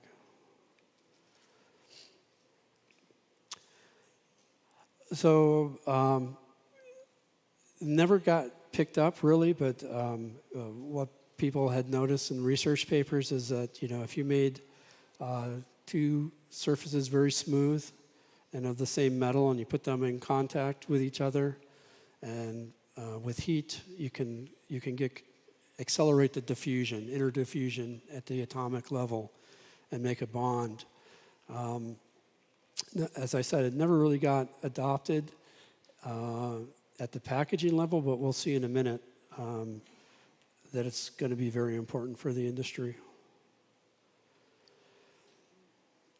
This is kind of goes back to what I was showing before with that Samsung display part. So we can use other kinds of films, conductive films with conductive particles in them to join from one side to the other.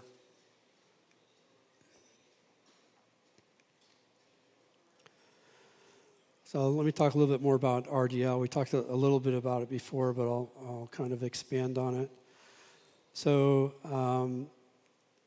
what I'll call the first generation RDL was really, and where it got its name for redistribution layer, was that its purpose was to redistribute pads from the outside of the chip, the outer bond pads, to an internal area array, so that the chip that might have been designed for wire bond, or just because the IOs were on the perimeter, was designed with the bond pads on the perimeter, could now be used for flip chip bonding. So it's not too much unlike another interconnect layer on the wafer. So these would all be done at the wafer level. And in fact, if you're looking at these devices, unless you really know what you're looking for, it can be difficult to tell what's a normal interconnect layer and what's an RDL layer. And these were also used on DRAM chips. If you recall at the very beginning, I said for DRAM chips, often the baud pads are down the center of the chip, and it's kind of the opposite problem as the last slide. So now the bond pads are in the center, and you want to bring them to the perimeter of the chip. So RDL was used in that case also. So the advantage of RDL is because it's a thin film technology, you can offer dense interconnects, small via sizes, small trace lines and spaces, and you can make them multi-levels.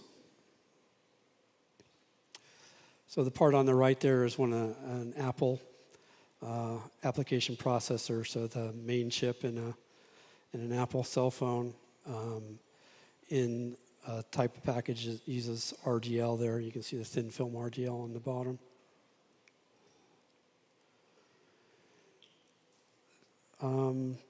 We talked about this before, so I don't think I'll reiterate.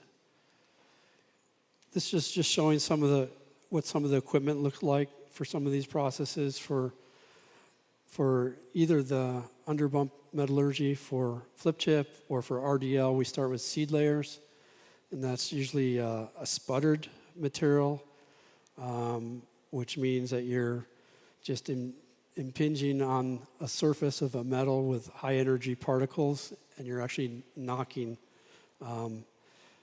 metal atoms off, and they deposit on the substrate that you want them to deposit on. And then often we use electroplating for forming either solder or copper bumps. And so there's just picture of what one of those pieces of electroplating equipment looks like.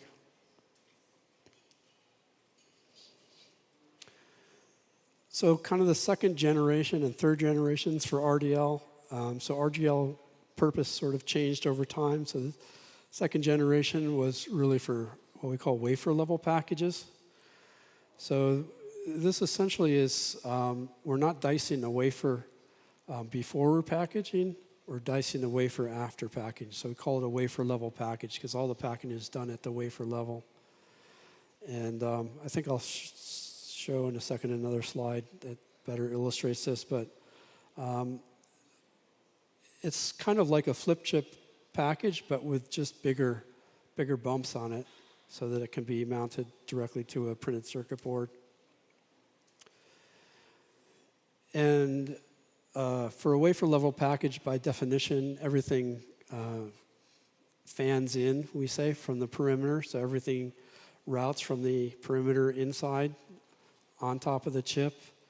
But there became a need for people wanting to do the same kind of thing, but with more I/O that wouldn't all fit on the chip. So this fan-out process was created, and we call this a fan-out wafer-level package, the picture on the lower right there. So we're using the mold compound essentially to extend the surface of the chip, and then we can put the RDL on top of both the chip and the mold compound. And then the fourth generation really is to use it for electrical performance, to extend the interconnect on the chip itself. So what you're seeing on the right, you're seeing an Intel chip. And above the passivation layer are formed these RDLs. And that's kind of one of the ways we distinguish what an RDL is from a chip interconnect. If it's below the passivation layer, that's interconnect. If it's above the passivation layer, we call that an RDL. And you can see here in the green and blue, what they're using this for is power distribution on the chip. And so RDL, because it's thick and wide in comparison to chip interconnect, is a good choice for power distribution network. And if you can take that kind of a step further. So this is an example again of an Apple application processor. And they're using the bump layer also as an RDL layer for the power distribution network. And on any chip, there's different well, not on any chip, but on SoCs or logic chips, often there are different areas that run at different voltages. And so your power distribution network may be split into different voltage levels depending on the transistors and the function that's required. And so in this case, Apple is using that RDL layer to distribute different voltages to different parts of the chip. And then kind of the fifth generation of RDL is for 2.5D and 3D packaging. So you can use it to make a 2.5D interposer. It's a component of the TSVs and the 3D chip stacking. So it's become quite common in high performance packaging. So even though it started as really a wafer fab kind of oriented technology, it's found wide use in packaging now. So I mentioned that we can even use printed wiring board or printed circuit board micro vias as interconnects. So sometimes we have things we call embedded die. So this is kind of similar to the embedded bridge that I showed before, the bridge in the laminate substrate. But you can put the active die inside the substrate while you're laminating it, and then use the lasers to create vias in the dielectric and expose the bond pads and then create interconnects in those vias. So you can connect to the chip that's embedded within the substrate. This is just going through the process steps I just described, but you can see there on the lower left in the picture kind of what these might look like. There's a micro via that's connected to a pad on the chip. The pad has been coated with a kind of a thick copper layer because if you didn't do that, the laser could burn through a normal chip pad, so you have to modify the pad on the chip. So this is an example of a part made that way. So in the center of this part is an embedded die with the connections by microvias. So what you can see in this case is that opens up the top of the package substrate where they can mount other components. So in this case, they're mounting inductors and capacitors on the surface.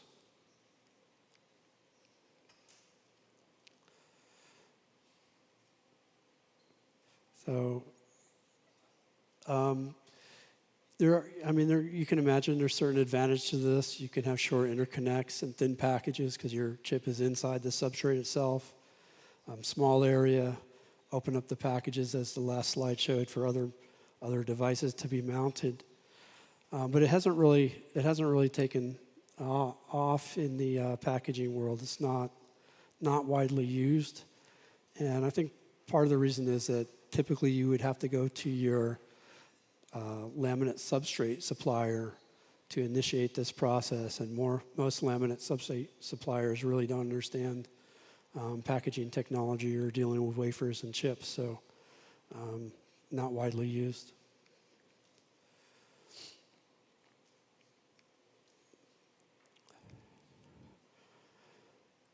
So talk a little bit about through silicon vias.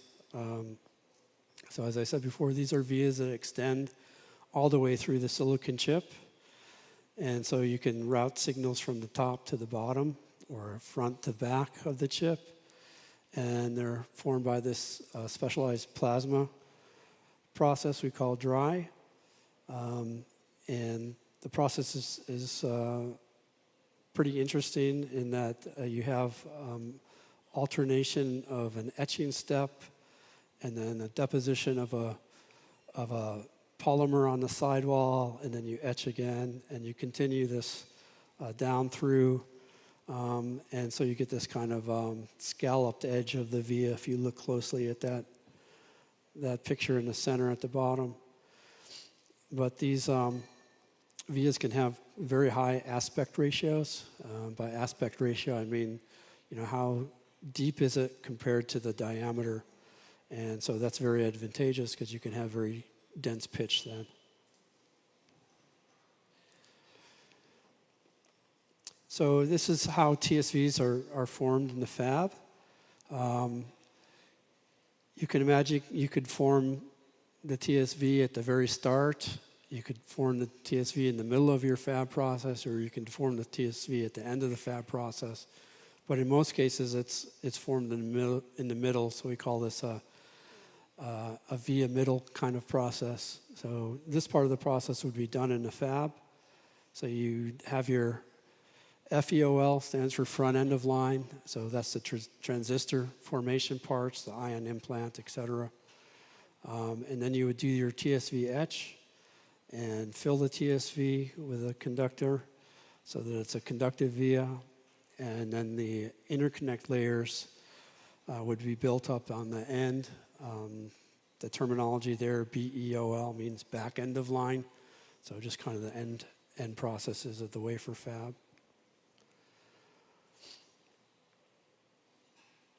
And so then once that wafer with a TSV comes out of the fab, you thin it. And by thinning it, you expose the TSV and put a protective layer on it and grind again and etch and apply some material and essentially end up with now a TSV that can be used to interconnect to another chip. And the whole purpose of TSVs is really for 3D stacking. And so, again, when you want to densify, this is where it's used.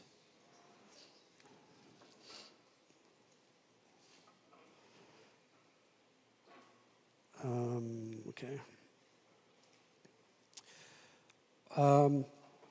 So this is, again, just showing an example where a TSV might be used. So this is a CMOS image sensor. So I don't know if you're aware, but the cameras in your phone are actually semiconductor chips, specialized semiconductor chips that accept the photons and the light and convert those electrical signals and process them to create an image.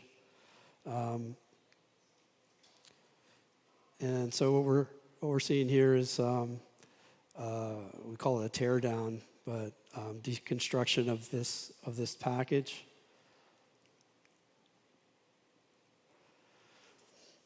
And in this case, this is what we call a via last TSV.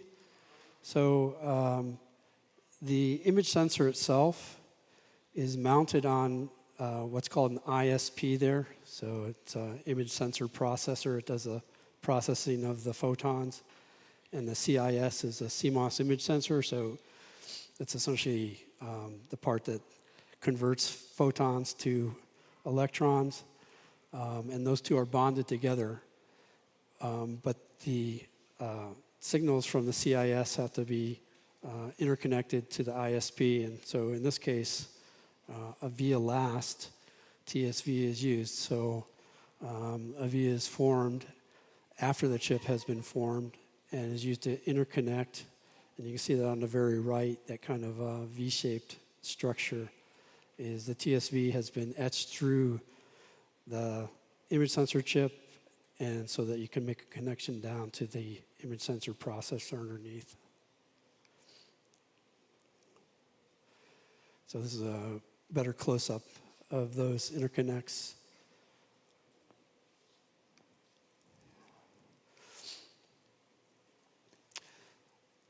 So I'm going to talk about something called hybrid bonding. You might see it also referred to as DBI or direct bond interconnect. But this is kind of where the industry is going to be going for very high performance.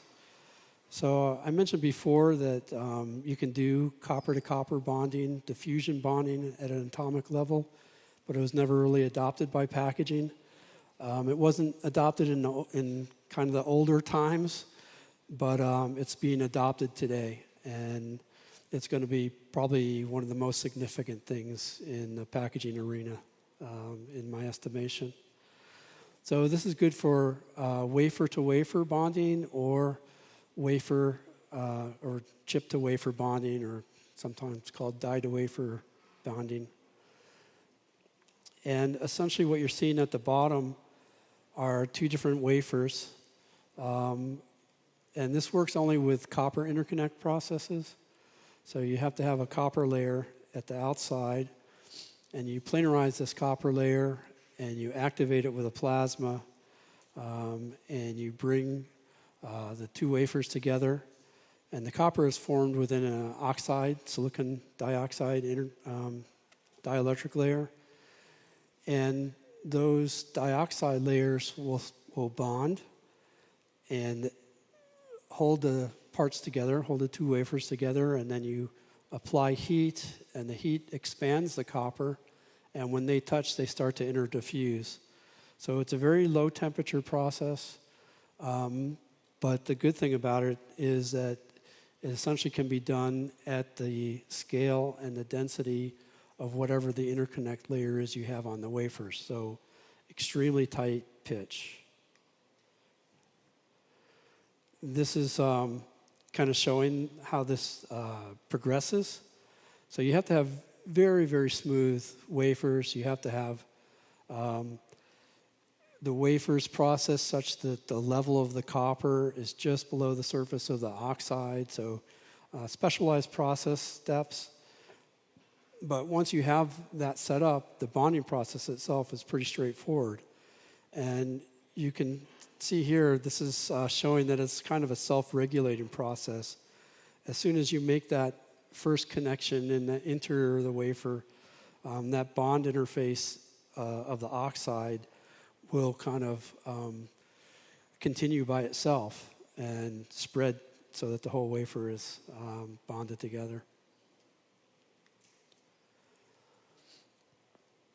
So Sony was the first to use this.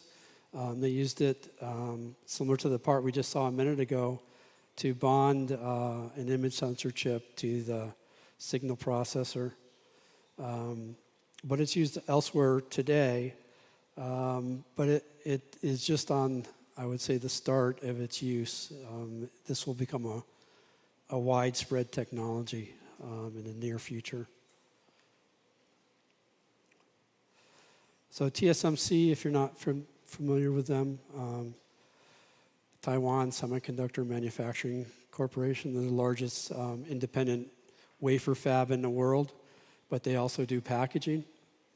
And they're strongly supporting hybrid bonding. So, you know, if the industry leader goes a certain way, then others will follow. But they've demonstrated 12 high stacks of using this hybrid bonding technology.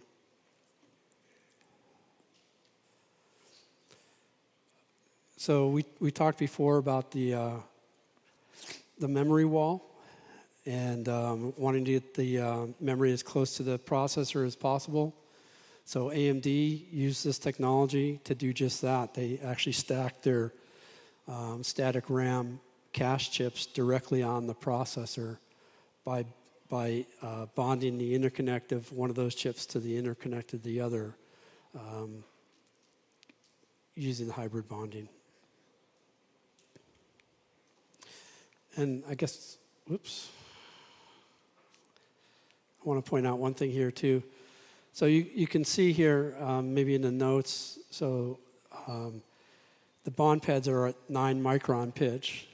So I said before for micro bumps that we use to package TSV parts are maybe on a 20 or 30 micron pitch. So the advantage here is that the pitch can be quite tighter. The other interesting thing is that the hybrid bonding process is initially bond is done at room temperature.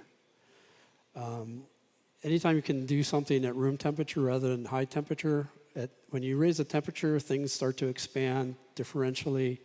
Alignment becomes difficult. So if you can do something at room temperature, it makes the process that much easier. So once it's initially bonded, then you go into a lower temperature anneal process to join the copper. So it's a very forgiving process. The difficulty really just is in the wafer preparation.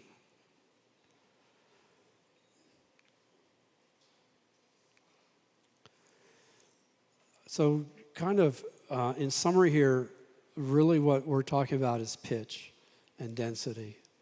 And so I mentioned before that in packaging and wafer fab, it's always about trying to get denser and more stuff crammed into smaller space. And that's the situation here too with interconnects. So if you go from left to right, we're trying to see this progression of pitch and density. So as far as we know today, hybrid bonding is the best that we'll be able to do. And it's been demonstrated all the way down to a 2 micron pitch. So it's really at the semiconductor kind of level.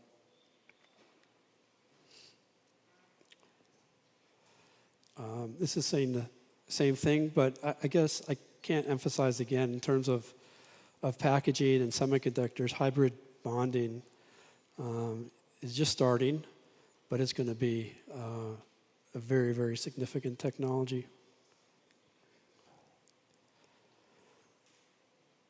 So again, graphically showing what I just described in the other images, but you see the die bump pitch there in that kind of top orange color being much wider.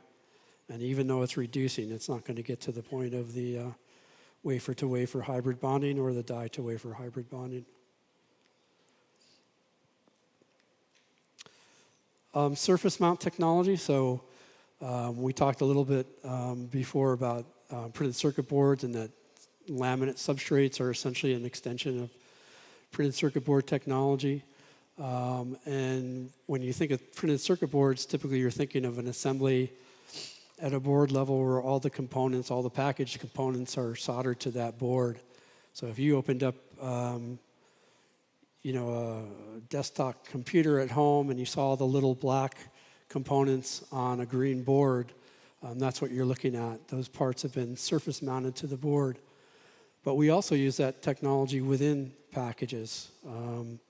And so it's an important adjunct to our packaging technology. And especially for system in packages. Oftentimes we want to mount a lot of different things in a substrate. It's very difficult to see the small pictures, but that's pictures of our first SIP assembly line at Amcor when I was there. And if you looked at those pictures, a lot of that equipment would be the same as what you would find on printed circuit board assembly line, like we were talking about that Jabil has here in the country.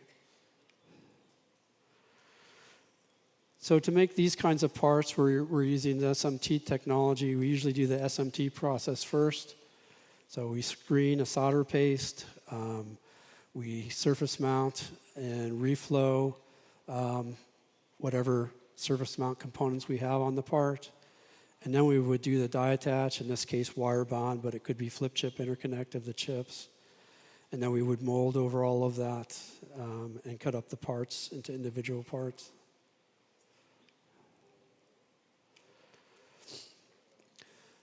So encapsulation is a critical building block. It's really the way that we enclose and protect the chip. So it has mechanical protection, chemical, environmental protection. Can also include electromagnetic shielding.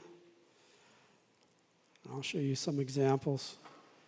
So the encapsulation can be prefabricated as a kind of a housing. So you see some examples at the top. Not very widely used because those packages tend to be more expensive. So if the application requires it, of course we'll use it, but not generally used. In terms of organic or polymer types of packaging encapsulation, the simplest would be something we call glob top, where you literally just dispense a glob of material over the chip that's already been mounted and wire bonded, in this case, to a little printed circuit board. It's the underfill for flip chip as a type of encapsulant, but probably the most common in packaging is molding. So you're seeing there on the right parts that are molded, including part of the apparatus of how the material is transferred from an initial container and down these runners and sprues down to the parts.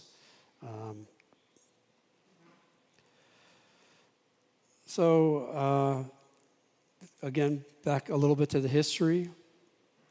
So, you know, the initial packaging was quite different from what we're doing today. So initial packaging was all about packaging single transistors.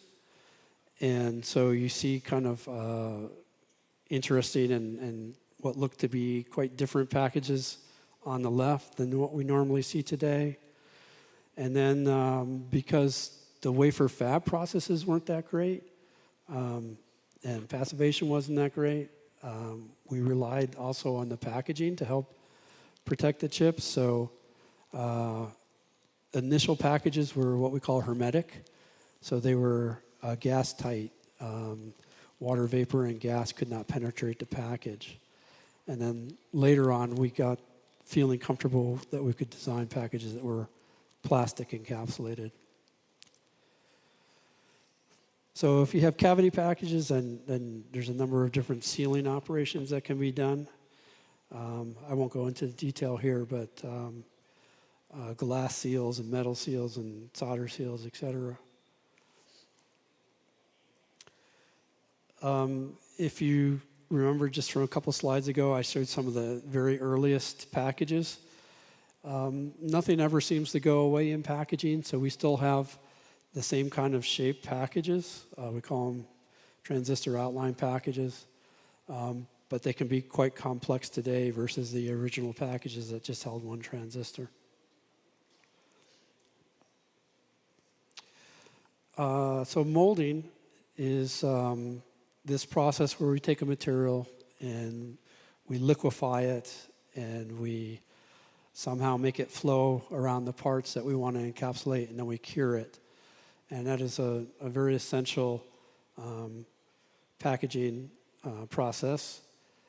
So we can do this either with what we call individual cavities in a mold. A mold is just the outer shell that makes the encapsulant conform to the shape that we want.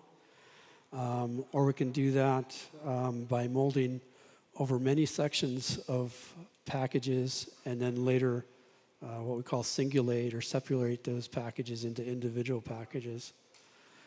And it's more efficient to do this kind of what we call mold array process, where we mold over many packages and then later singulate them. So this is just talking a little bit about this material, the electronic mold compound, or EMC. And it's that blow up again, shows you what I was describing. It's generally an epoxy resin, but highly filled with like silica particles to be able to control the mechanical properties of the material.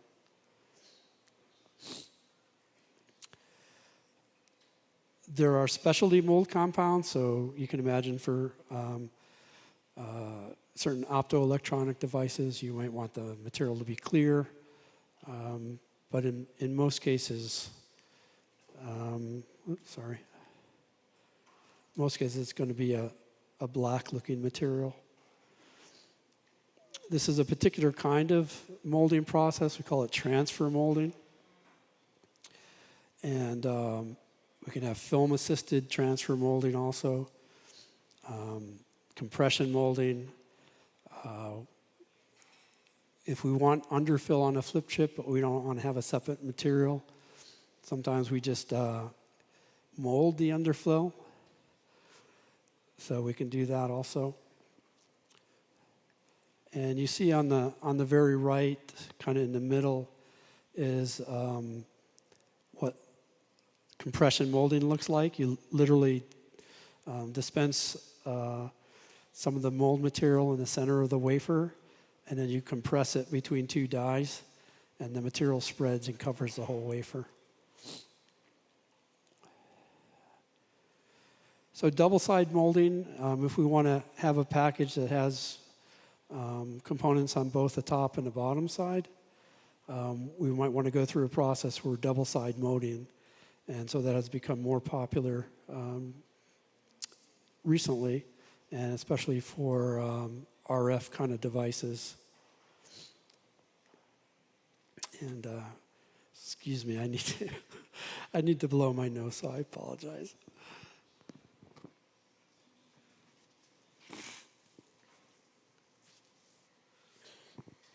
Sorry about that.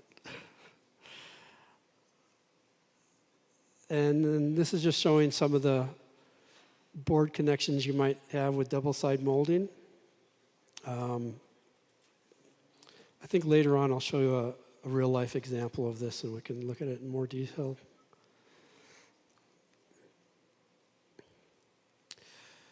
So you can see here, this is a system in package. RF. RF stands for radio frequency, so typically like part of the communication change for a wireless device would be composed of RF components. And so oftentimes you want to have these components close together. And oftentimes the designers want to make sure these components, which are radio frequency and analog devices, function correctly without their customers having to do a lot of design. So the more they can design into a package, and so that has a known function, will lead you kind of into this system in package kind of concept of trying to put everything into the package and make sort of a subsystem that is known to work. But you can kind of see the complexity of how these start to become. You have multiple devices as shown here in this diagram, but this is kind of true to real life too. Some chips are flip chip, some are wire bonded. You have surface mount components. On the outside, the F that we haven't talked about yet is a shield material. So you want to shield the whole inside of the part from electromagnetic interference. So this is an example of a real part. This is that acronym stands for an inductor in a power amplifier module that also includes a duplexer. So it's, again, kind of signifies there's many of these RF components all within the same package. So this part is a double-sided part, double-side molded, chips mounted on both sides. It also has filters in it and passive components. And the EMI shield. And in this case, the connection to the EMI shield is created by a wire bond. So again, back to this concept I talked about before, if you're a packaging engineer, you learn all these building blocks and then you try and use them as you can. So in this case, the engineer is saying, oh, how do I make a connection to the outside of the package? I'll use a wire bond, which normally would be used for a chip interconnect.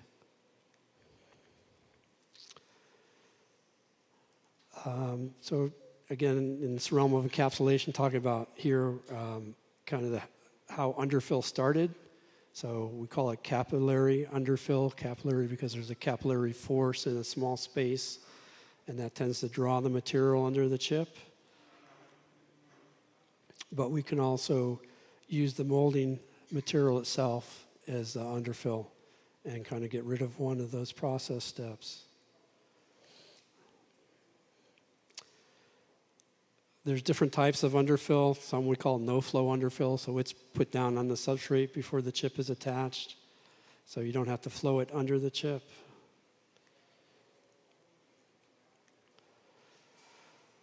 So shielding, we just saw an example a second ago. Shielding is required to prevent electromagnetic interference, and it's critical for RF components.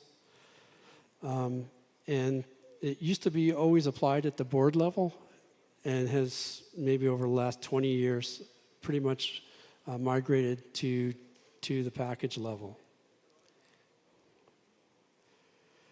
And not only on the exterior of the package, but sometimes on the interior of the package also.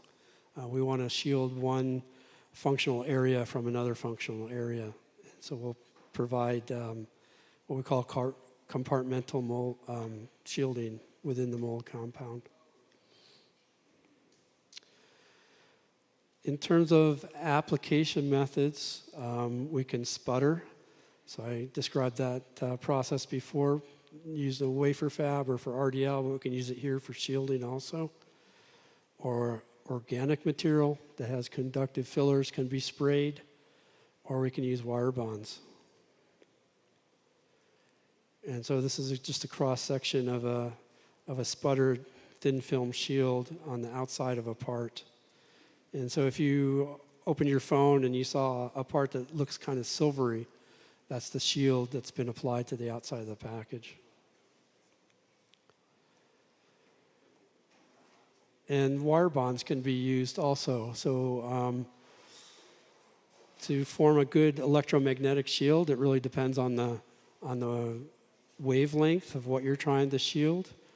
There doesn't have to be a continuous metal film. It can have gaps in it as long as the gaps are small enough, respective to the wavelength that you're trying to shield. So in that case, these wire bonds, even though they have wide gaps between them, are an effective EMI shield.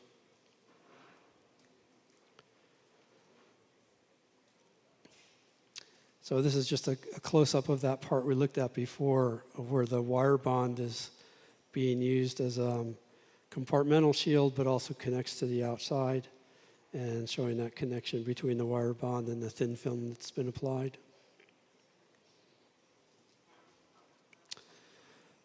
The other thing that's made its way into the packages themselves are antennas.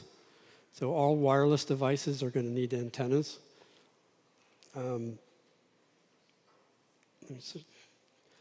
So if we look at this part as an example, this is a 5G antenna. So if you have a 5G phone, you have an antenna. You probably have 2 or maybe even 3 antennas that look like this inside your phone. And so this is actually, it's in a package.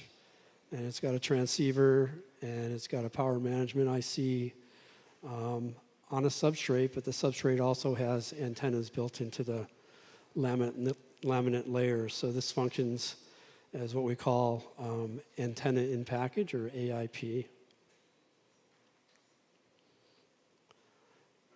And this is the same, just a cross section of the same part.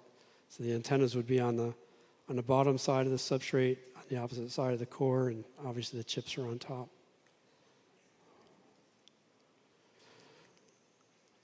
Okay, so we talked a lot about the building blocks, and we went through interconnect technology, encapsulation technology, things like that. So now I'm just going to talk for a little while about the package types that you might see, because there's a lot of different types. Not to try and have you understand every single one of these package types, but just to give you an introduction of the different types that are out there.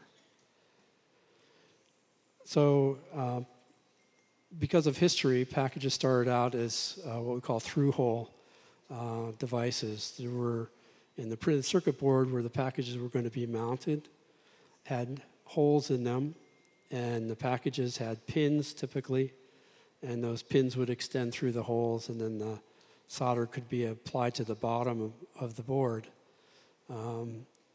You can maybe imagine, just by looking at this diagram, that it's kind of inefficient. You're only using one side of the board for this type of assembly. These are early examples of through-hole parts. So you can see this kind of transistor outline package I was talking about before on the left, and early dual inline packages on the right. So these were the kind of the workhorses in the early days. But then people started to realize that, hey, if we could mount these packages and components on the board without having to have holes through the board, we could radically increase the density, and we could mount things both on the front and the back. And that was really the evolution to surface mount technology. And it goes back, all the way to the 60s, maybe late 50s even. People were thinking about this. And some of these packages, once they get designed, they stay around forever. So this is an example of a progression also of size that is pervasive to packaging. So you're seeing on the left a certain, we call it SOT package, or small outline transistor package, and how it's shrunk over time. I guess the other thing to think about here is,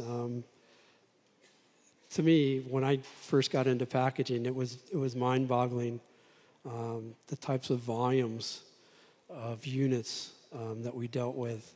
So in this example, I'm saying that Philips had developed one of these packages. They shipped 30 billion of these in 2018. I mean, it's just an astounding number. When I was at Amcor, when we would talk about one of our product lines and its unit volume, we would talk in millions of units per week. Because if we talked in anything less that kind of quantity, the numbers got too big, and we confuse ourselves. So many of the earlier speakers at the start of the day were talking about the pervasiveness of semiconductors. I guess this is another way to think about it. When you want to, support the cell phone industry, or you want to support the auto industry, et cetera, the numbers of units that you need to do that is just astronomical. So we saw a little of this before, but this is a typical lead frame package. You have a lead frame as the substrate, the die attached material that we talked about that attaches a chip to the substrate, a wire bond as an interconnect, and the encapsulation is the mold compound. So very classic, not like really new or advanced technology, but very widespread technology. And so you go from very small, like essentially 1 by 1 millimeter, to very large, 40 by 40 millimeter parts, and fairly thick down to fairly thin parts, as shown in that diagram at the lower right. So there are a lot of variations of this type of package. And then there's variations on the leads too. We can have leads extend from the edge, from 4 sides, from 2 sides. The numbers of leads can go from 2 to the 300 range maybe. And in some cases we have no leads at all, and that goes back to the QFN package I introduced before, which has become very popular. And the lead shapes themselves can be different. They can kind of come out in sort of an S shape, or they can come straight out, or be wrapped under the part.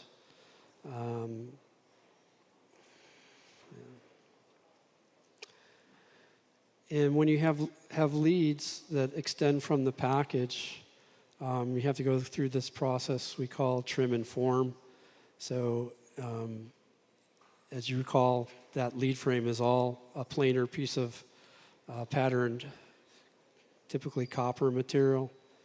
And to get the leads in the shape, they go through a series of punch and dies that form those leads into the final form that you want. And that's what the progression is showing at the bottom.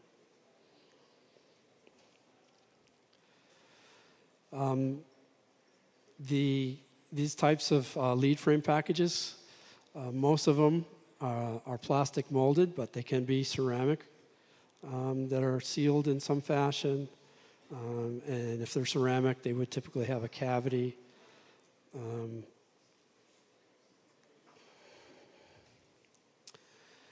And then there's various variations of these types of packages that help with the thermal performance of the part. So depending on how much power the chip dissipates as heat, then you may or may not need some kind of thermal enhancement. And so these are showing some different ways that thermal enhancement can be added to a lead frame package.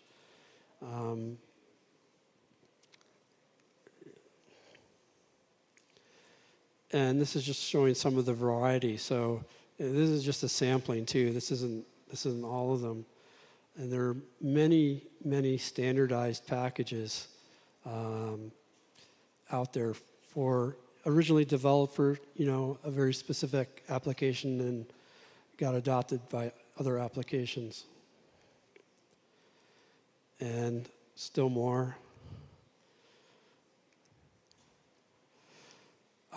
There are non-lead frame packages, also wire bonded packages, kind of that one in the middle with the pins on it, a pin grid array package. That used to be the preferred package for microprocessors maybe 30 years ago, before the switch was made to flip chip and laminate substrate processor packaging. And then a very popular introduction of a new packaging type back in the 90s was something we call a plastic ball grid array. So instead of having pins on the bottom of the package, we have balls. So this is obviously a surface mountable package. And so again, you can increase the utilization of the printed circuit board and have these types of packages on both the top and the bottom. And there's many different types, sizes, and numbers of balls on these different PBGAs. And a subset of PBGAs is called fine pitch, so essentially the same kind of structure, but just smaller pitch and smaller mounted height.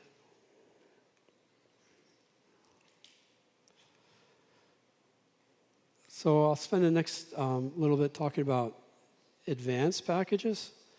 So there's no like specific definition of what an advanced package is.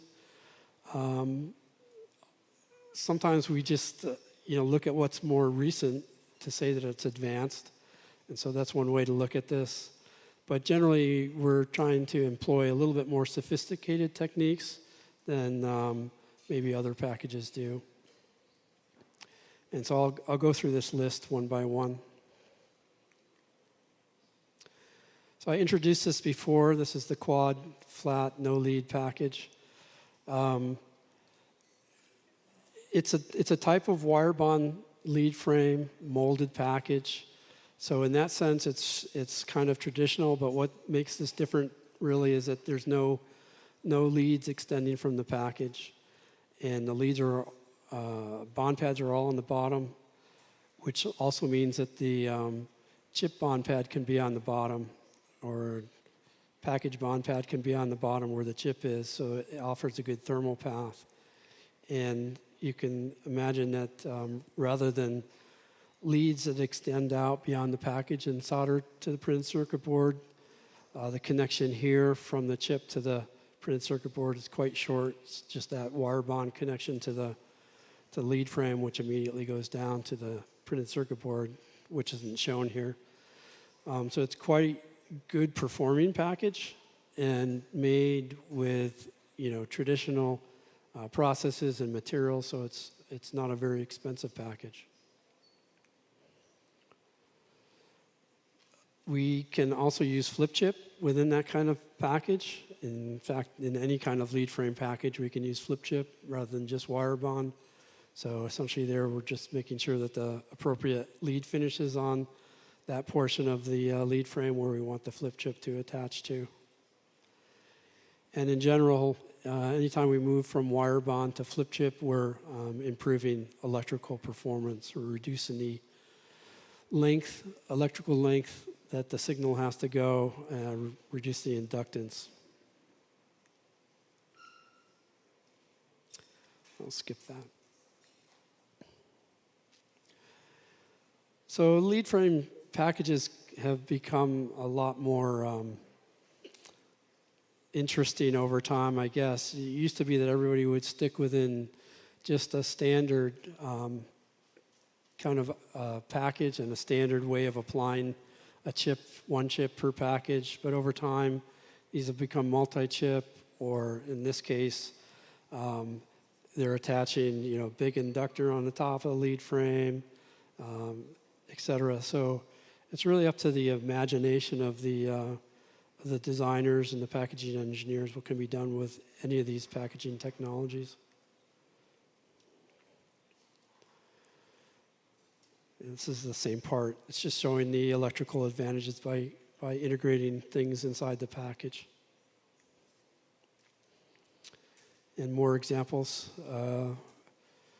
again, all on lead frame. We can enhance the QFN further. So, for example, this type of package can support multiple chips, but we can also put clips in the package to replace the wire bond. So I mentioned this kind of technology before, but this is a way to improve current carrying capability as well as thermal power dissipation. So you can see there the market share over time. So in terms of unit volume, the QFN is widely used, probably more than any other package type.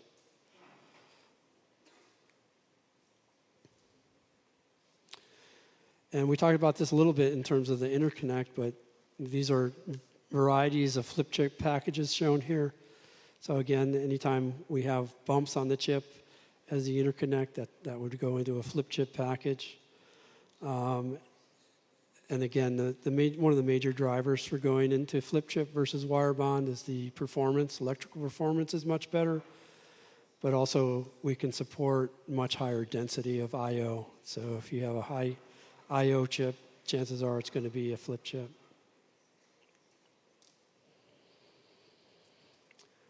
So this is the wafer level package I described a little bit before, but this kind of maybe better explains it diagrammatically of what the difference is between a traditional packaging flow and a wafer level packaging flow. So on the top, in a traditional flow, we take the complete wafer from a semiconductor fab and we dice it into individual chips, and then we package those individual chips. But for wafer level packaging, we're doing the packaging at the wafer level. So we have the initial wafer and the packaging applied onto the wafer, and then after the packaging is applied, we dice it into individual packages. And again, that implies that these are going to be chips that are relatively limited in I/O because all the I/O is within the outline of the chip. And we put solder balls on these wafer level packages that are large enough and a wide enough pitch that they can be directly surface mounted to a printed circuit board.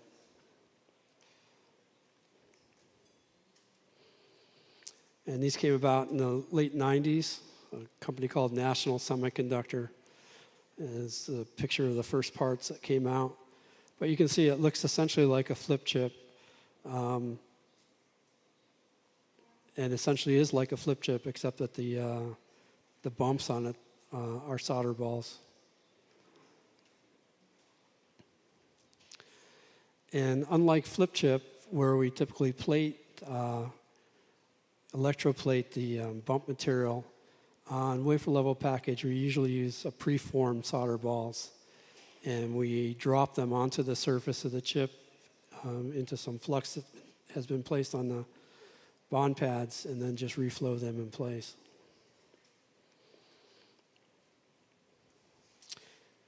So the key here is, again, having those bumps, solder bumps on the wafer level package be big enough and wide enough pitch so that they can go through a standard surface mount process.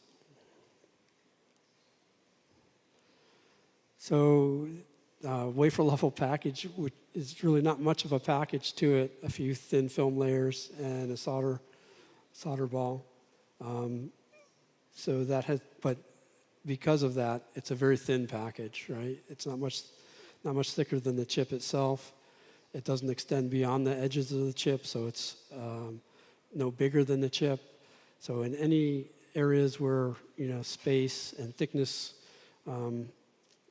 need to be optimized, this is a very good package. And so it has been widely used for applications like mobile phones. And as an example, there's probably about 20 wafer level packages in the iPhone 15.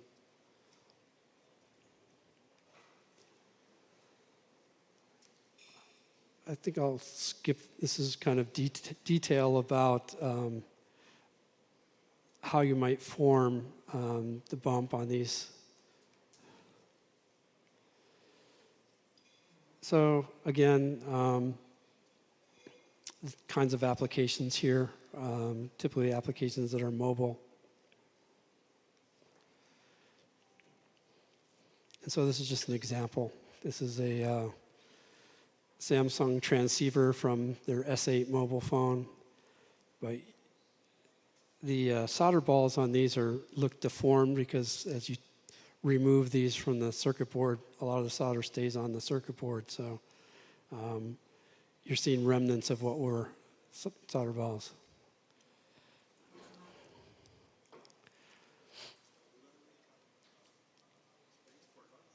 Yeah. Sure. Aquí estoy.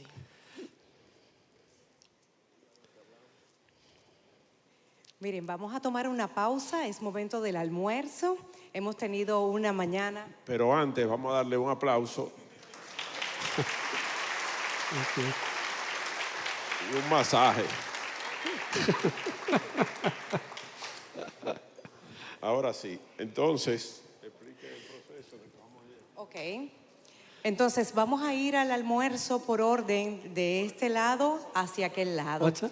Por favor, yo les voy a ir dando un poquito de instrucción y les voy a ayudar para que de esa manera no nos amontonemos de aquel lado y lo hagamos de una forma organizada. Entonces, estas dos primeras columnas, por favor. Espérese, que ahora es muy protocolar. Este grupo arranquen adelante a buscar su comida, por favor, para que no se nos haga un tumulto allá. Adelante. Entonces recogen su comida, los otros por favor quédense sentados un momentito. Entonces cuando tengan su almuerzo vienen de nuevo a su sitio y entonces ya ahí se para el próximo y así lo seguimos haciendo y todo va a ser muy civilizado. Gracias y no se apure, usted va a ver ahora. Usted va a ver ahora. Primero ese grupo. Porque necesito que yo